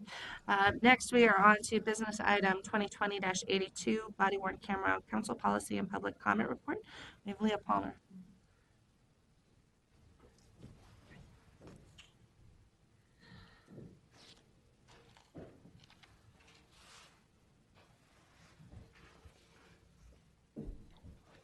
Welcome. Thank you. Good afternoon, Madam Chair, council members. This is my colleague, Officer Pat McCabe, also from the Business Technology Unit, who's been working alongside me and others on the body-worn camera project. As you may recall, we've been before you a couple of times regarding this project. In November, we came before the entire council with a presentation and informational item to give an overview on body-worn cameras and specifically what we may do with them within the Metro Transit Police Department. In December, we came and asked the council to open public comment, which ran through about mid-December through January 30th. During that time, we received only 8 emails, all of which were positive and in support of body-worn cameras. Council held a regular hearing and opened for any public comment in person and did not receive any. So at this time, we are presenting the Transportation Committee with the public comment report, which outlines all 8 of the emails that we received and the positive support that we have gotten, as well as the policy that the Metropolitan Council will be asking the Metropolitan Council to adopt, excuse me. And this has been before the policy committee, I believe it was last Monday, for vetting on their part. We've made some changes alongside the Office of General Counsel and a few others that have weighed in. So we are presenting this also for your review. And with your permission and vote today, we are hoping to move forward to the Management Committee and then to full council for adoption. If there's any questions, we're happy to entertain those. Thank you. Any questions for the presenter?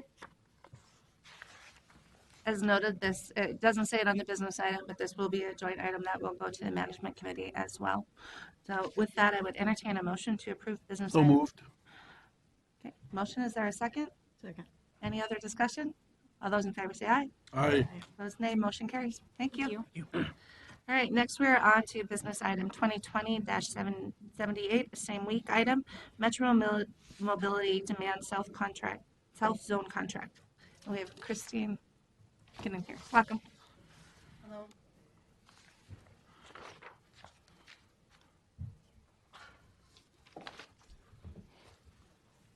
Good afternoon, Madam Chair, members of the committee. My name is Christine Kennan. I'm the Senior Manager of Metro Mobility, and I'll be introducing the business item today for the Metro Mobility Demand South contract. And with me is Laura Better, Assistant Director of Contracts and Procurement. I've invited her to sit at the table for questions relating to that process. Before I introduce the item, since MTS as a whole will be introducing about 6 contracts in the upcoming year for your consideration on the work plan in 2020, including 2 today, I thought I'd review with a few minutes the overall process that we follow that applies to all contracts managed by MTS. In addition to following FTA and state requirements for procurement, MPS adheres to 4 major concepts that provide the foundation for council policy and procedures: competition, consistency, integrity, and openness. The FTA requires a full and open competition for all service contract awards and does not allow for geographic preferences, with local companies and national companies commonly bidding on our service contracts. The FTA guides us to enter into contract terms that are no longer than minimally necessary to accomplish the purposes of the contract. And MTS typically follows a best practice of a 5-year term for our larger contracts with an optional 6th year. Prior to RFP release, the Council's Office of Equal Opportunity evaluates per federal requirement and determines whether to assign disadvantaged business enterprise goals to the project. As OEO did not assign any DBE goals for this project, as part of our commitment to provide opportunity to underutilized businesses, procurement staff contracted transit providers to make them aware of the solicitation. Around the process of the evaluation of the RFP itself, the project is publicly advertised, posted, and managed by procurement, with the solicitation kept open for 30 or more days. A pre-bid conference allows prospective bidders to review the scope of work with the project manager and ask specific questions about the project and the process. Proposers have additional opportunity in the subsequent weeks to submit questions in writing as well. All communication with the council during the procurement process is strictly limited to the council's project manager in procurement, who ensures that all plan holders receive identical information regarding the scope of work and competitive process. An evaluation panel is then assembled and consists of the council's project manager, internal council stakeholders, and external non-council stakeholders as equal voting members. Technical experts also advise the panel in areas of expertise such as service operations, customer care, and finance, with the entire process facilitated by procurement. The specific evaluation factors of the technical proposal are determined in advance and are based on the requirements of the project. These include an evaluation of the quality of the proposal, the qualifications and experience of the proposer, and the proposer's capabilities and ability to deliver the service. Each panel member must individually evaluate each proposal before coming together to reach a consensus decision. The price of the proposal and financial submittals are also evaluated, with the evaluation of the technical proposal and the price carrying roughly an equal weight when determining the best value for the council. So with that, I'll go ahead and introduce the business item itself with some background first. As you know, Metro Mobility is a shared ride, demand response public transportation service for certified riders who are unable to use regular fixed route buses due to a disability or health condition. Metro Mobility service area has 3 geographic zones: Metro West, Metro East, and Metro South, that are served under 3 separate service contracts. Each of these contracts was last executed in 2015 with a 5-year term and an option to extend by 1 year. This contract will continue services for the entirety of the Metro South zone beginning August 1st, 2020. We issued a request for proposal in November. There were 11 plan holders and 3 proposals were received on January 9th. The 5 panel members consisted of staff from Metro Mobility, MTS Contracted Services, Metro Transit, Washington County, and the Minnesota Council on Disability. 5 criteria were used to evaluate the proposals: proposal quality, proposals qualifications and experience, proposer's capabilities and ability to deliver the service overall, compliance, and proposal price. Transit team had the highest rated financial submittals, the highest rated technical proposal, and the lowest proposed cost. The proposed pricing is within the budget and appears to be fair and reasonable for the 5-year contract term with an option for a 6th year. Additionally, Transit team's proposal demonstrated a strong approach to customer service within a paratransit environment and a continual driver wage progression plan that will help retain a qualified workforce through the term of the contract. The Office of OEO did not assign any DBE goals for the project. and there's questions related to that, I'll defer to Tracy Jackson in the audience. Around Thrive, clearly Metro Mobility supports the outcomes and principles of Thrive 2040. We're proud of promoting prosperity and livability in our region, and it's our goal with this transition that we would not disrupt service for our customers that rely on it every day. Funding is included in the operating budget.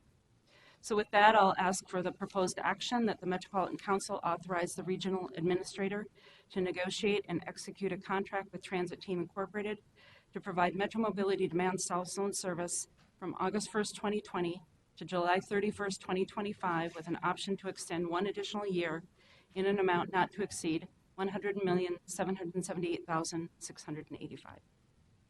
With that, I'll take questions. Thank you. So, council members, this is, we'll have an opportunity now just to ask general questions of the presenters.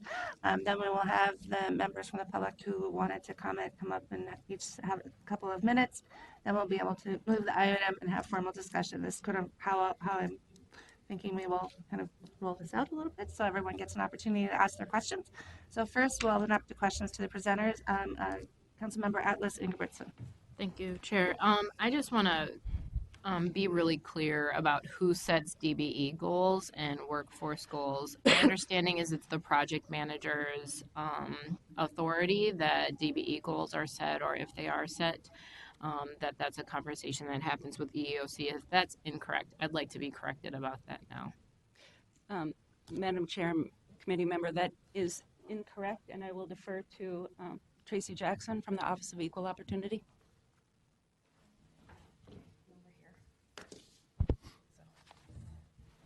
Good afternoon, Chair and Council members. So the DBE goals, OEO is the one who reviews and evaluates all procurements. So we identify what the funding is and whether there's subcontracting opportunities. And then, of course, we work very collaboratively, in this case with MTS, with Christine, looking at any creative opportunities where there could be subcontracting.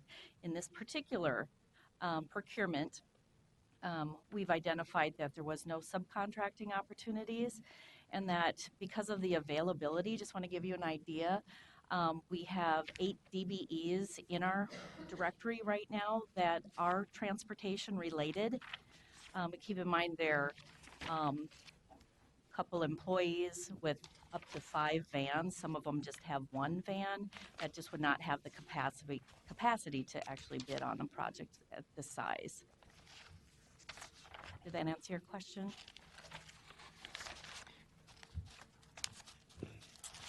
Did the workforce goals? So I can, Council Member. Go ahead. Atlas Ingebrigtsen. So for the workforce goals, that's the Department of Human Rights that sets those goals. And in this case, this is a service contract, so it would not even apply to this particular procurement. For construction over 100,000. Director Thompson. Yes, so look, in the discussion we've had about workforce goals and how we're reporting on these contracts, because we know that we do get workforce participation goals reported on construction, how can we be creative and try to get that information? And so we have asked for samples from our contracted providers if they could provide us their workforce goals at a breakdown very similar to what you receive in the construction. And so we, on existing contracts, we have, both First Transit and Transit Team have provided that information on existing contracts. And it's information that they had been reporting to Department of Human Rights through their annual certifications. And so, though it's not a required number of procurements and there's goals not set, we believe that we can get the contractors to provide us that information on existing contracts as they go through time, and they've been real receptive. So in our first reporting on that, for example, the 2 of the providers that provided, they had about 50% persons of color on existing contracts were in their labor pool, and 10 to 15% female workforce in that labor pool. So that's an example. And then they break that down on who's hiring, who's interviewing. It's a very, a report that you would see in a construction contract.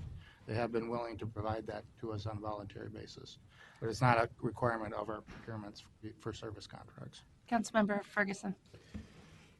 So we talked about some of the other providers not necessarily having the ability. I thought my understanding was that we provide the buses, and the thought is that most of the drivers that will be working on this aren't currently employed by these two providers, right? They'll come over from the existing contract. So whoever's taking this contract on, we're not expecting them to have a fleet of buses and 170 drivers currently on staff that they could roll over into this project. It's really a management of the contract, maintaining the fleet, scheduling drivers, and that part of it, which is different than, so when we say people don't have the capacity, we're not expecting them to have a fleet and 170 drivers working for them today, right? Madam Chair, Councilman, that is correct. They do not. That's one of the nice things about this. There isn't a large capital upfront because the council takes on some of that risk. And that's why we pursue the path of having them bid on, minority or women-owned businesses bid on the contracts. And if they were successful in bidding on them, they would receive the entire contract. There wouldn't be a DBE goal in that scenario, but they would have the outcome of winning the entire contract. And so that's the model we've been pursuing in our evidence to expand the pool of bidders, particularly those firms that are interested in this that are minority or woman-owned. They're not, if they were to receive this contract, they would be too large to be certified in those categories. So it's a different way to think about, but it still would achieve the outcome that council is trying to expand those businesses. And we did have one, in this case, one bidder that was minority-owned, not the recommended bidder, but we did steps on this past year to try to expand knowledge of those that haven't been bidding, that might be potential, see if they're interested, let them understand the FTA process and council process for bidding and doing work. And so we've been trying to expand that pool of those that would be aware and maybe potentially bidding. Councilmember Zarin. Thank you, Madam Chair. I think I know the answer to this question, but who currently provides the service? Madam Chair, Council Member, the provider is currently First Transit. And in the process of, Madam Chair, if I can have a follow-up question. In the process of scoring the three different providers, was there any weight assessed to the fact that the current provider is already doing the work, and what impact that would have on the customers as well as the employees? Madam Chair, Council Member,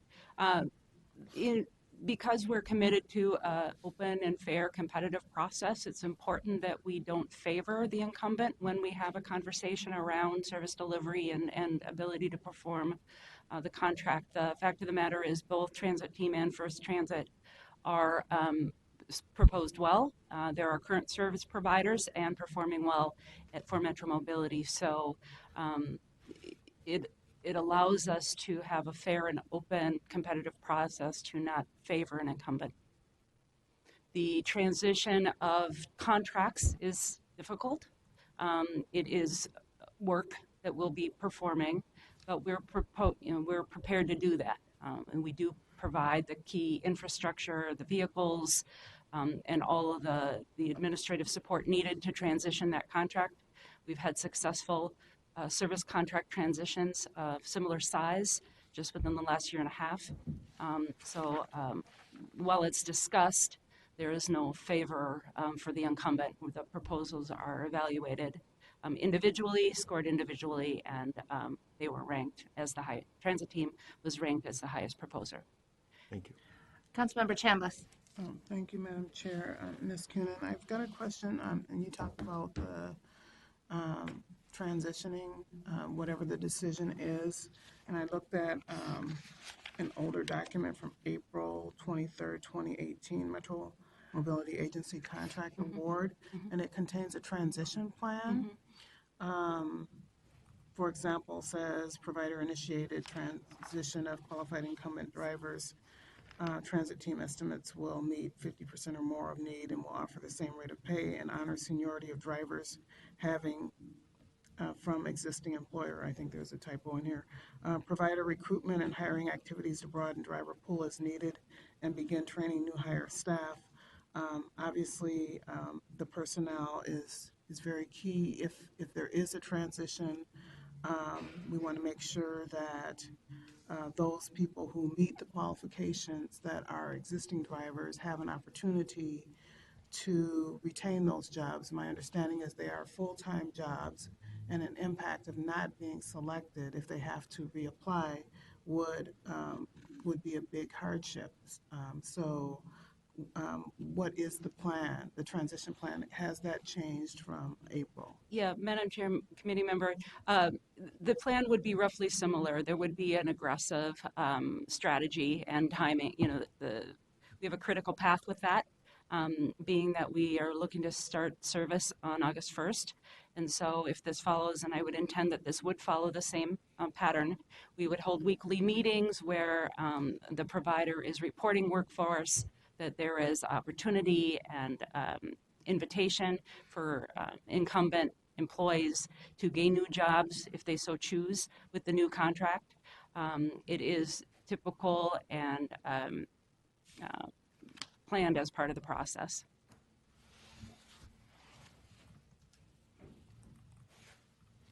All right, any additional questions for our staff? All right, so we're going to move on to some of the public people for now. You might want to stay fairly close still. First up, we have Paul Slattery from Teamsters Local 120.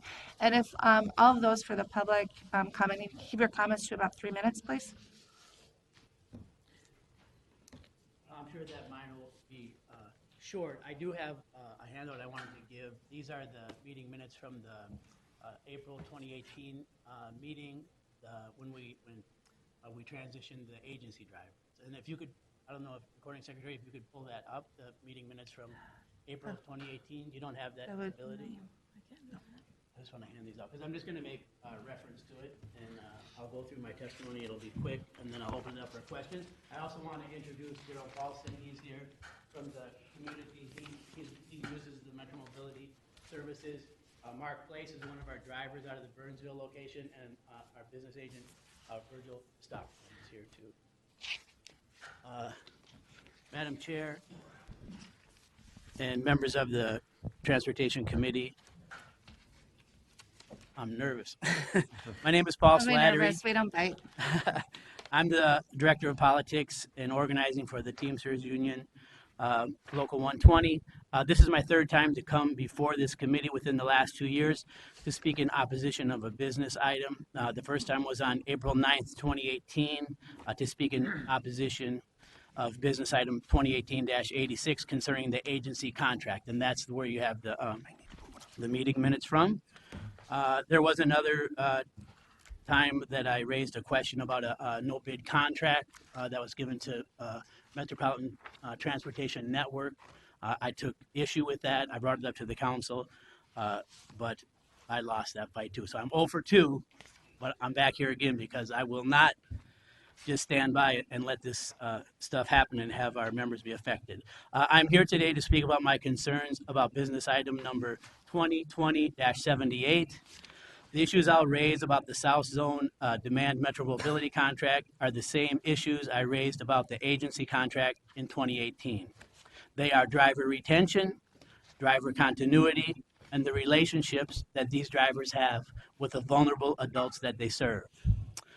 The Teamsters believe that First Transit is the best provider to serve the South Zone of the Metro Mobility contract based on their years of service, their on-time performance, rate, and we question why you would consider changing service providers when the bids are so close. The new service provider is non-union, and our members, like Mr. Place here, do not want to work in a non-union environment. This will cause a disruption in the workforce as union drivers will seek other union jobs before the current contract ends. Maybe they'll apply to be operators. Your operators are union, so they might do that, and we might lose drivers this way. I'm here to advocate for the 170 Metro Mobility drivers that cover the South Zone and the vulnerable adults that use this service. What guarantee do they have that when the contract ends, they'll still have a job? I'm asking you, please, put yourself in their shoes. How would you feel? It's imperative that you keep these members of our community in mind before you award this contract. In the meeting minutes from April 8th, on page 2, I've asked Transit Team if they would retain the current drivers and if the driver pay and benefits would be impacted. Then, on page 3 of the meeting minutes, Transit Team President and CFO Mike Richter's response was, it was and is their intention to retain as many of the current qualified drivers as possible, interviewing drivers, discussing hours, shifts, and roles as part of the new contract. Richter said drivers would be transitioned in at their current rate and with their seniority, and will then receive pay increases, which he says are well above the Teamster rates. Richter said Transit Team's compensation increase is $1 per hour for every year of service. Richter said the highest compensated driver is currently receiving over $31 per hour, and they feel confident in their ability to retain qualified drivers. So this is right in the meeting minutes. And I just got one paragraph left. I'm asking that whoever gets the contract do the same for the current drivers serving the south zone of the demand Metro Mobility contract and put it in writing. I'm also proposing that we put labor peace and worker retention language in all Met Council contracts to protect the drivers and the clients they serve. I am passionate about protecting the drivers who choose to serve our vulnerable adults. They should not suffer loss when a contract is awarded to a new service provider. There is a current driver shortage in the metro area, and it would be in the best interest of the Met Council and our community to ensure these qualified drivers are utilized. I'm asking this committee and the full Met Council to protect these drivers, the vulnerable adults they serve, and implement labor peace and driver retention language in all Met Council contract proposals. Thank you for your time, and I'm willing to take any questions. Thank you. We're going to go on to the next public commenter first. We have Paul Johnson from First Transit.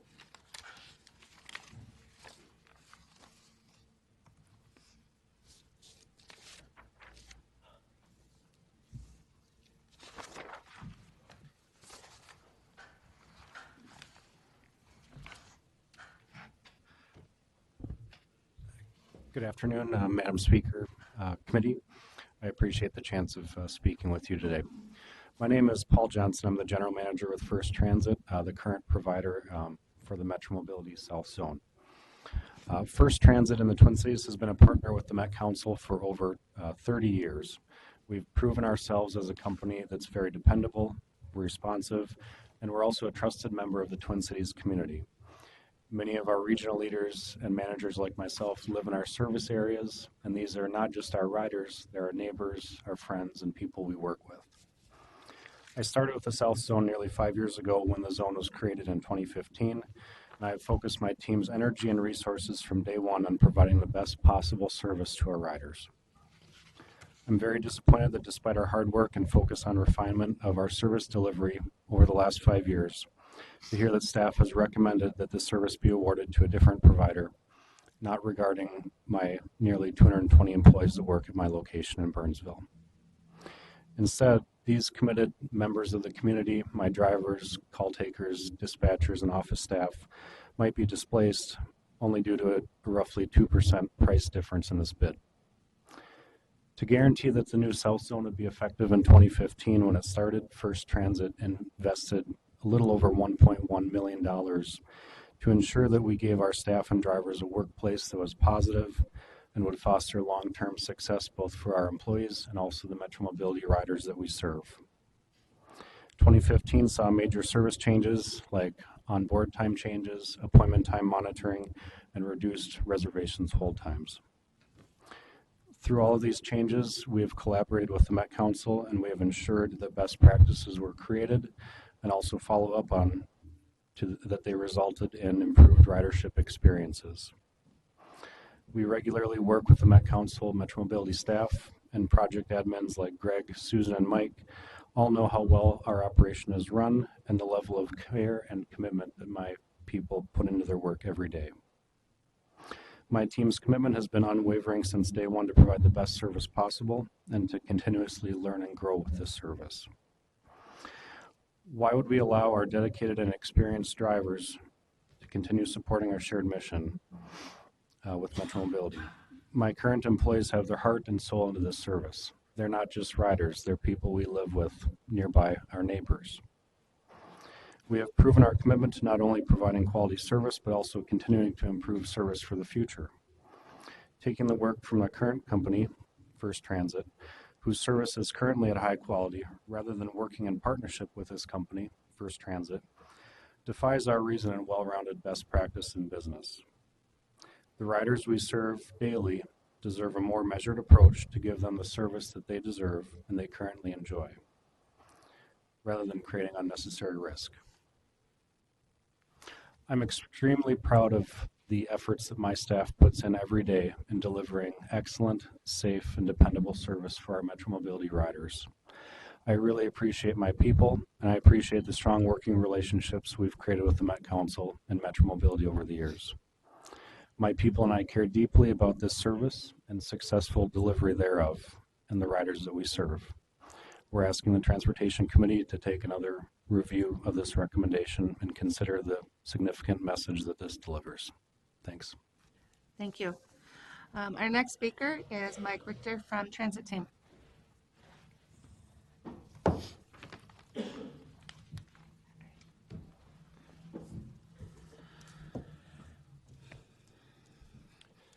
Madam Chair, committee members, thank you very much. My name is Mike Richter. I'm the president and CFO of Transit Team.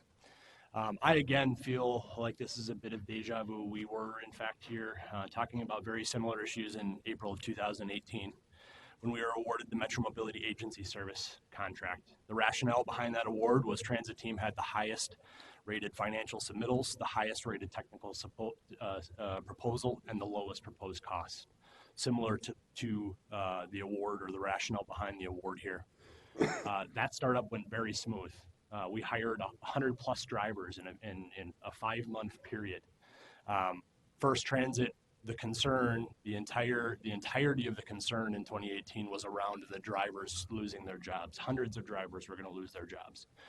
Yet when we approached First Transit about trying to transition those and work together to try to transition those drivers, we had a door shut in our face. We were able to, through some grassroots recruiting, recruit about 26 of their drivers. So outside of those 26 experienced drivers, when our goal was 50, we were able to hire an additional 75 plus more drivers to put on the service and to start the contract up very smoothly. So while the argument here, at least from the Teamsters in this case, is that we're going to lose jobs, we actually created 75 more jobs in the region. And our intention is to do the same thing. We would love to recruit as many of the First Transit drivers as possible and transition this service and make it smooth by maintaining as many of their employees as possible, but it all depends on whether or not they're going to give us the access to have those conversations. We're experienced. Transit Team's been doing this for 30 years. We're not only a Metro Mobility demand service provider, but we're also an agency service provider. Metro Mobility and paratransit service is the core to our business. It's something we're passionate about, and it's something that the levels of performance that we provide exceeds our competition. We're local. We're a family-owned business. We invest in our employees. We know that employees want to feel valued, and they want, and it helps contribute to employee retention. In addition to a highly subsidized and industry-leading benefit package, as the Teamsters mentioned, all of our employees are eligible for a full dollar increase for every year of service. That driver in 2018 who was making $31 is now making $32 an hour. If we compare that to the information that was provided in the RFP regarding the South Metro drivers and their wage scale, the highest South Metro driver is currently earning $23.95 an hour. That individual has been employed by First since 1993. If we compare that to the employees who are working at Transit Team since 1993, our average rate is $28.33, a $4.38 per hour increase, or 18.29% over their top end. That's $9,000 a year for a full-time employee that we're paying over what First Transit is paying. Additionally, nearly 10% of all our employees are making more than that $23.95 an hour. We could easily be more profitable, pay our drivers less, not subsidize our benefit packages high with more cost to the company. However, transit team, it's not about numbers. It's a family. We treat our employees the same way we would want to be treated if the roles were reversed. Lastly, we're local. We're here. We're quite literally invested in the Twin Cities. Headquarters are in Minneapolis. We have a facility in Maple Grove. We're investing in a third facility in Burnsville as a part of this project. It allows us the space to be able to grow into future contracts with the council. It allows us the space to be extremely competitive. Again, within 2 years, providing the lowest cost service and still able to make the service work from a profitability standpoint at the company level. Last comment, all of the money earned for our services stays local. Payroll dollars are paid to Minnesota residents. Our vendors are local. Taxes for profits made by the company are paid to the state of Minnesota. Our business stays local, and our taxpayer dollars stay local, and the same cannot be said by all MTS contractors. Thank you for your time. All right, thank you to all of you who came up and spoke. We really appreciate hearing from all of you. So now we will go back. So are there any other questions for the presenters at this moment? All right, if not, I would entertain a motion to approve business item 2020-78, which is the same week item. If we move the item, we can have further discussion. So moved. I have a motion. Is there a second? Second. Second. Any other discussion? Councilmember Fredson. Thank you, Chair, and fellow council members. So I have a couple concerns with this proposed action. One is just the timing. So we received notice of this on Friday afternoon, and here we are on Monday afternoon and expected to take action for a same week decision on Wednesday of this week. And that provides us very little time to address concerns. And I'm grateful for Metropolitan Council staff that were answering questions on Friday afternoon and this weekend and today. But I'm concerned that affected customers and the impacted workforce, right, doesn't have the same opportunity to respond and make their voices heard today.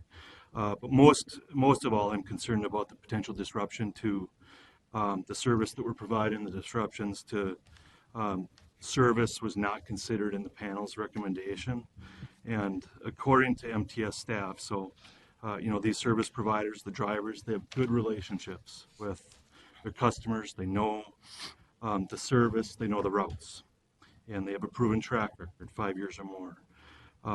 It's been acknowledged that switching contractors is difficult. It requires a lot of work setting up a new facility with fiber and technology, and a new vendor will need to hire and train staff, and that's been discussed. It's common sense to me that if a service provider has been doing the work, if they've been doing a good job, if they want to continue providing the services without disruption, that we, the council, would consider the cost of disruption and the benefit of maintaining the service and the relationships. And I'm also concerned, but not factoring into this decision today, the disruption that this decision would have on the workforce. It's been 170 or maybe even as high as 220 working people, a majority people of color who have good paying jobs with benefits. And it doesn't seem right that we would not factor the disruption into their lives, into this decision, especially at a time when we're facing a driver shortage and we're striving to deliver the highest quality service to our customers and communities. I understand that First Transit wasn't the lowest proposal, but in my opinion, it's in the council's best interest to avoid the disruption in service, which may be debatable, but what's not debatable in my position is the disruption to these relationships. These relationships are priceless, in my opinion. So I would like to offer an amendment for the council to consider, which I would distribute now, right?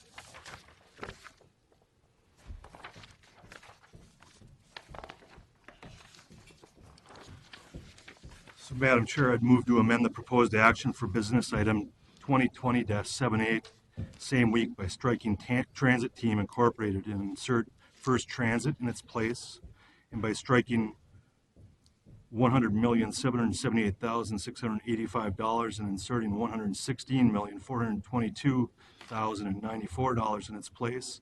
So the proposed action would be amended to read as follows: that the Metropolitan Council authorize the regional administrator to negotiate and execute a contract with First Transit to provide Metro Mobility Demand South Zone service from August 1, 2020 to July 31, 2025, with an option to extend one additional year in an amount not to exceed $116,422,094.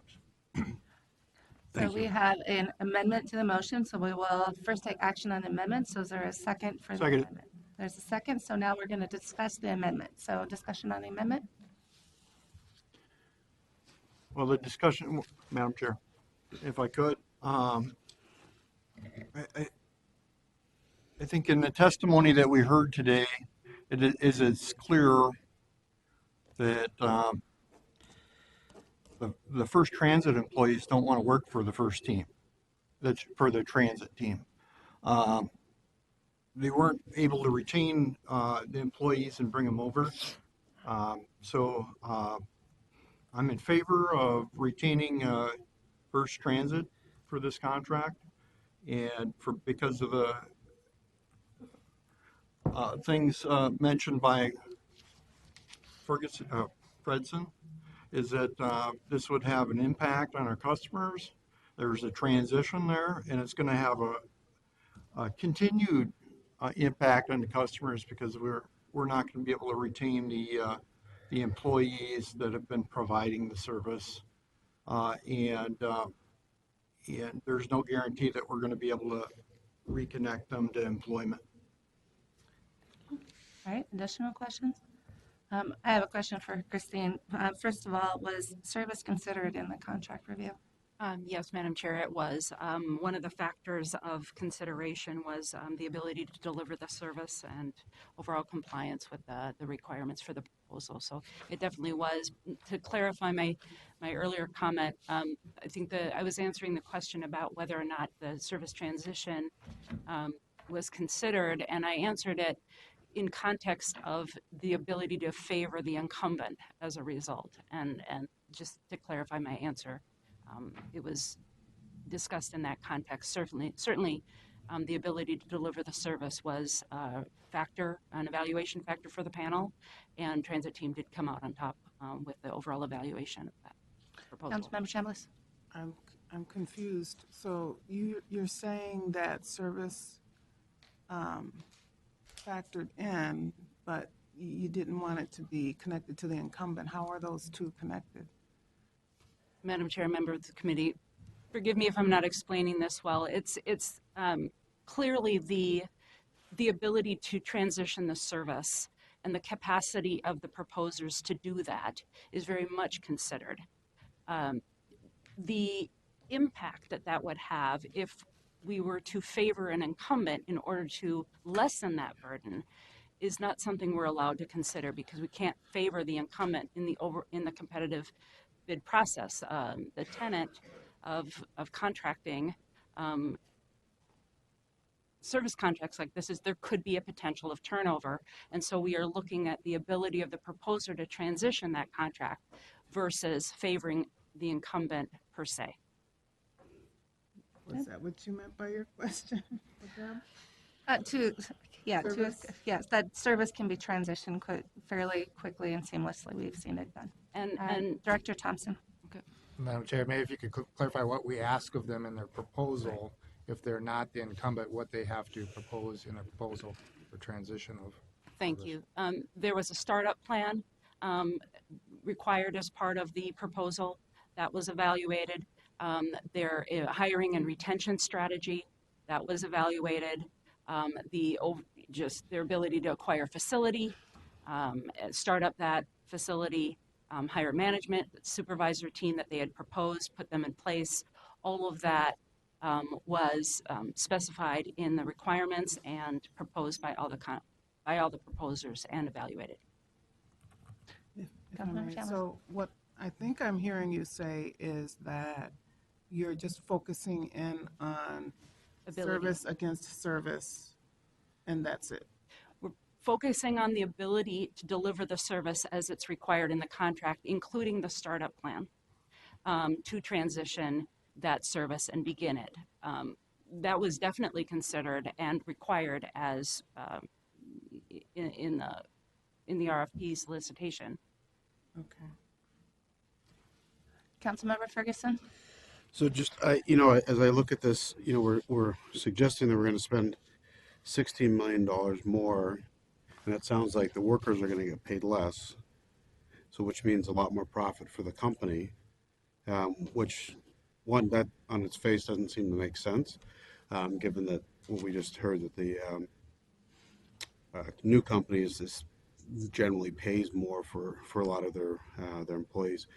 The other is I just think it's a dangerous precedent for us to, instead of if people wanted to go out to rebid under different terms, that's one thing. But for us to take our judgment, having not reviewed all the proposal, not reviewed the market, and place that judgment over the procurement group, and in addition, we know, that we have significant disparities. So if we start doing this throughout all of our contracts, we're going to maintain the status quo. We're going to maintain the level of disparities we have, both in the businesses winning contracts and the people that are hired by those businesses. I just think it's a horrible precedent for us to decide why bother with the contract proposal. Why not just go sit down with First Trans and say, what do you want to make on this? And we'll cut you a deal without even worrying about having a bid process altogether if this is the way we want to do business. I just don't think that that's the way we should be doing business. Laura, would you have any comment at all about the implications of changing the proposed amendment, or to the proposed amendment? Sure. Madam Chair, I actually would defer that question to the Office of General Counsel. They've reviewed that same question today.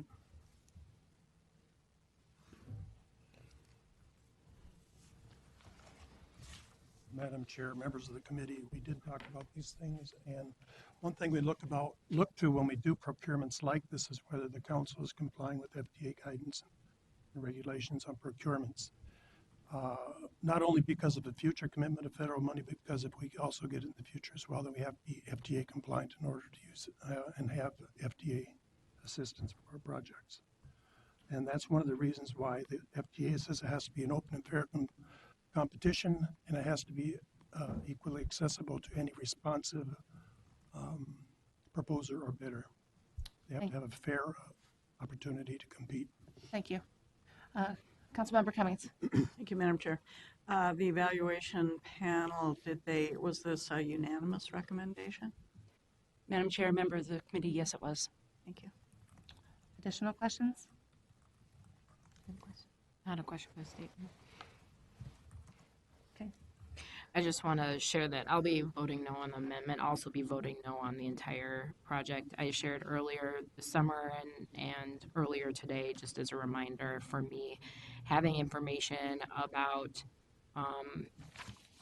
the goals and having that be an explicit part of all information that we're provided to the public for transparency is something that's required for me to make a vote on decisions like this.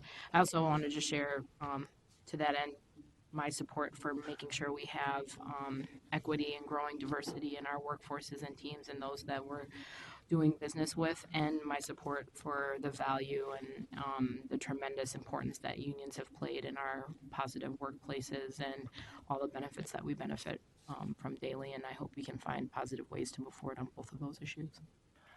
Okay, any additional discussion relative to the amendment? Councilmember Gonzalez.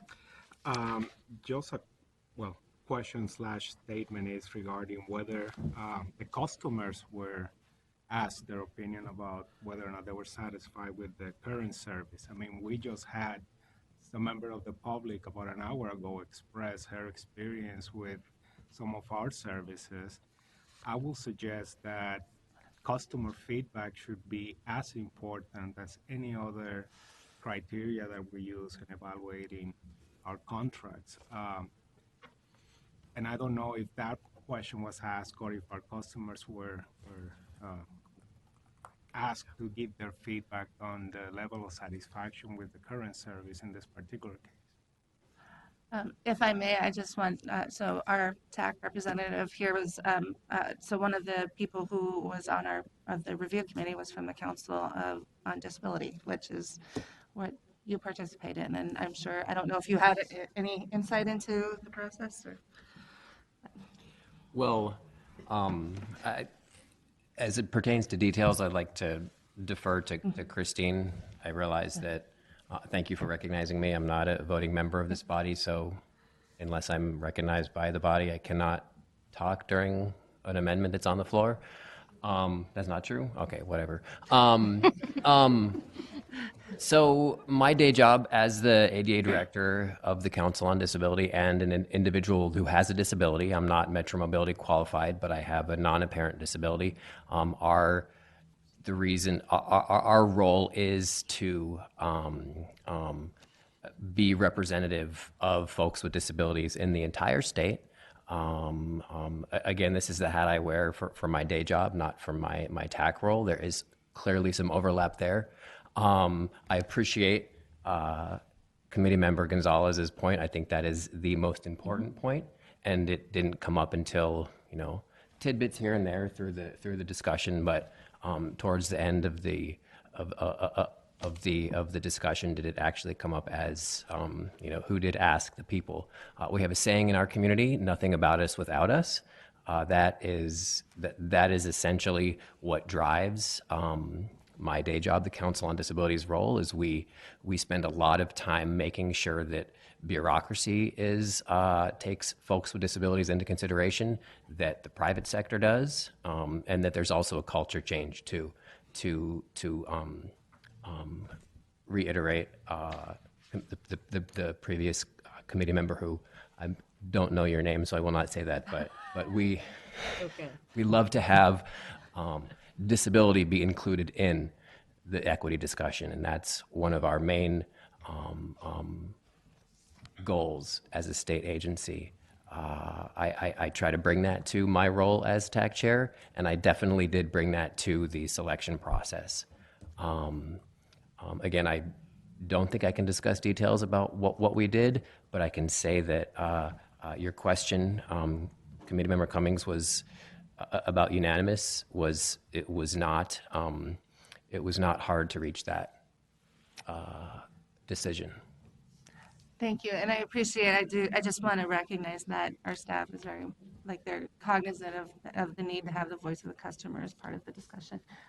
Director Madam Chair, Thompson. members, I think when we think about the customer input and how we would incorporate that into an evaluation of a selection, there's a very strong customer input and monitoring of all our existing contracts. Like that issue that was brought up tonight, we will investigate that and bring that back to that contractor. We'll know that one. But throughout the year, we have our input sessions of the customers of our mental mobility convenings and other inputs where our contractors are there listening and we're listening.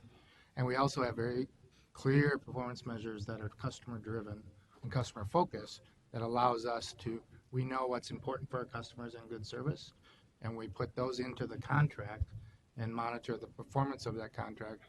And then if they're not meeting those performances, we have contractual ways to bring them into compliance from a customer service standpoint.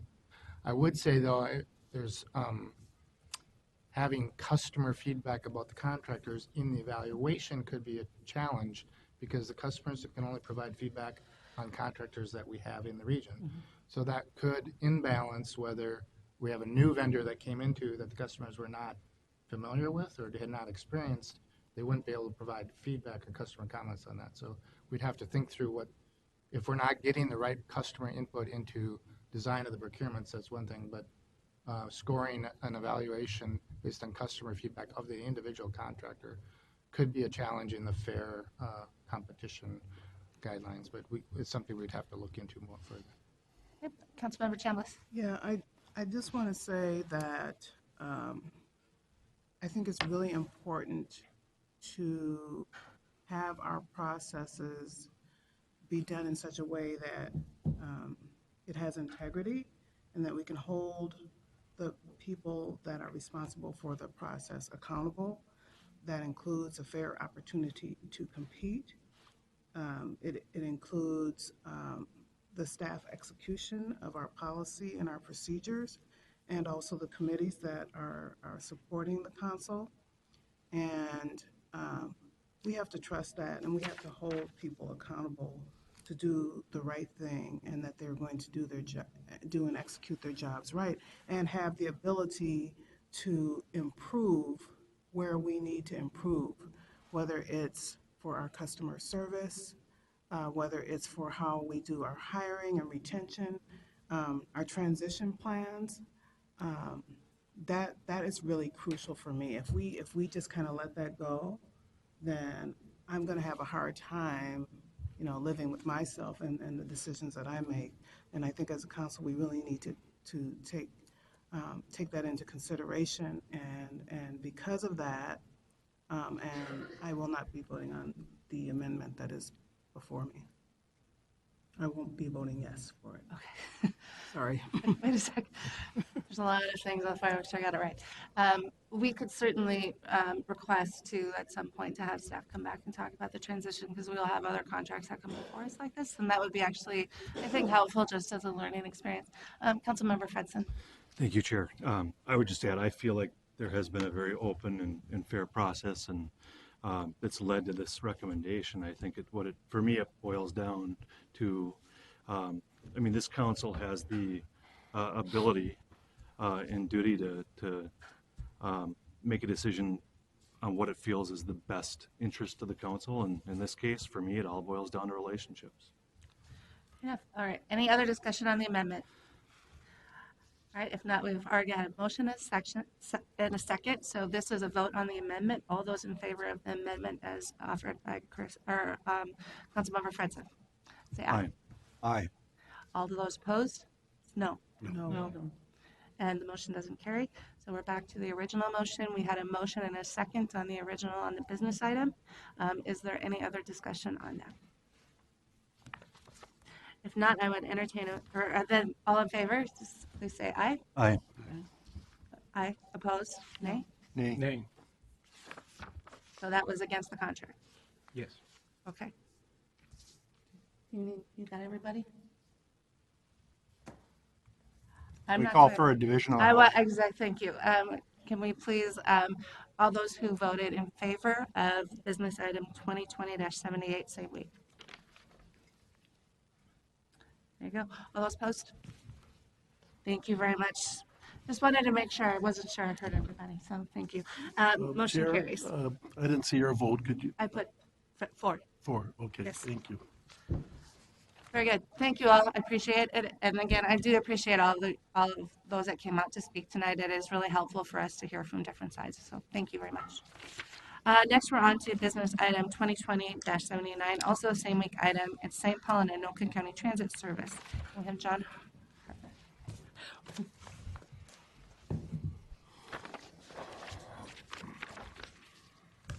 Good evening, Madam Chair, committee members. I'm here to bring before you a business item for contracting a different portion of service that MTS manages.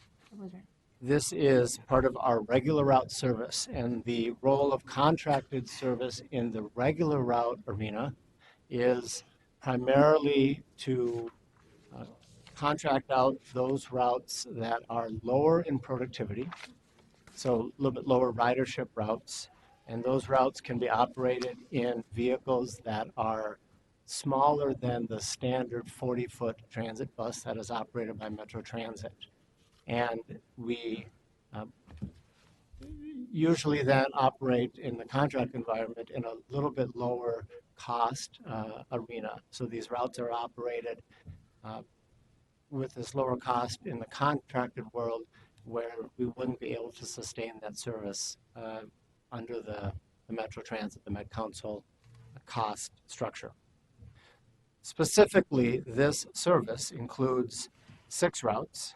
This is the St. Paul and Anoka County contract. This includes 6 routes, 3 in St. Paul, Route 16, 67, and 84 in St. Paul, and Route 801, 805, and 831 in Anoka County. The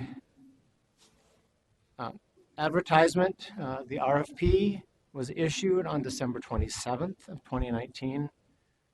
The proposals were received on January 28th of 2020. There were 12 plan holders and 3 proposers. There was a panel of 5 members, including 2 MTS, 1 Metro Transit, and 2 external members that reviewed the proposals. And the unanimous recommendation of that panel follows.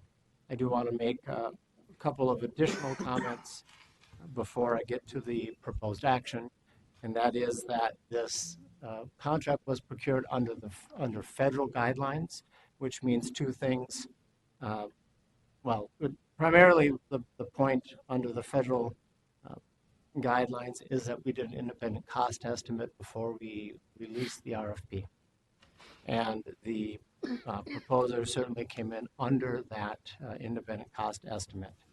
And so the First Transit, who is the recommended proposer, was the best value to the council, had the best technical and cost proposal for the council.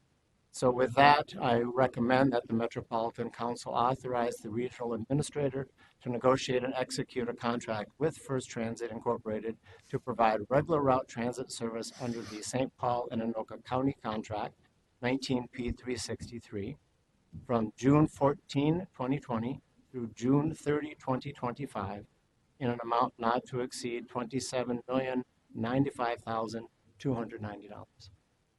I'll take any questions you have. Thank you. Any questions for the presenter? If So not, moved. motion, is there a second? Second. Any other discussion? Good. Just sorry, one. Councilmember Who's Ferguson? the incumbent for this one? Madam Chair and committee members, there are 2 incumbents on this service.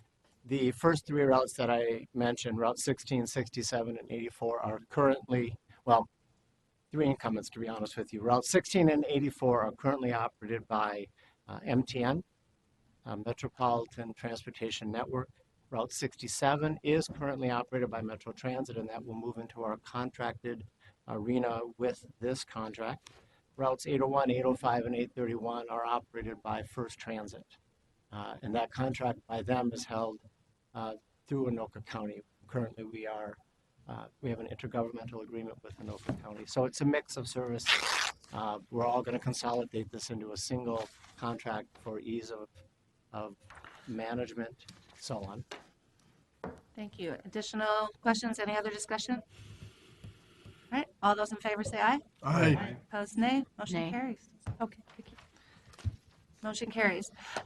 So for things moving on to full council, we will have, I believe, items 1, 2, 3, 4, 5, and 7 can go on consent. I would say 5, 8, and 9, and 10, because we had dissenting votes on 9 and 10, will go non-consent. Does that work? Make sense? Okay. And then, very good. Then moving on to information. There's my tree. Our only information tonight is our work plan. So what I would say, basically, we're not going to go into details with it tonight. It's been a long meeting. The information was provided in our agenda on the list. So take a look. Usually what we do is we just have a conversation about things we want to add, things we want to change. Feel free to email Director Thompson or General Manager Koistra, and we'll talk in more detail at our next meeting if that is okay with the rest of the committee. All right, very good. Then I would entertain a motion to So adjourn. moved. Is there a second? Second. All those in favor say aye. Aye. We are adjourned.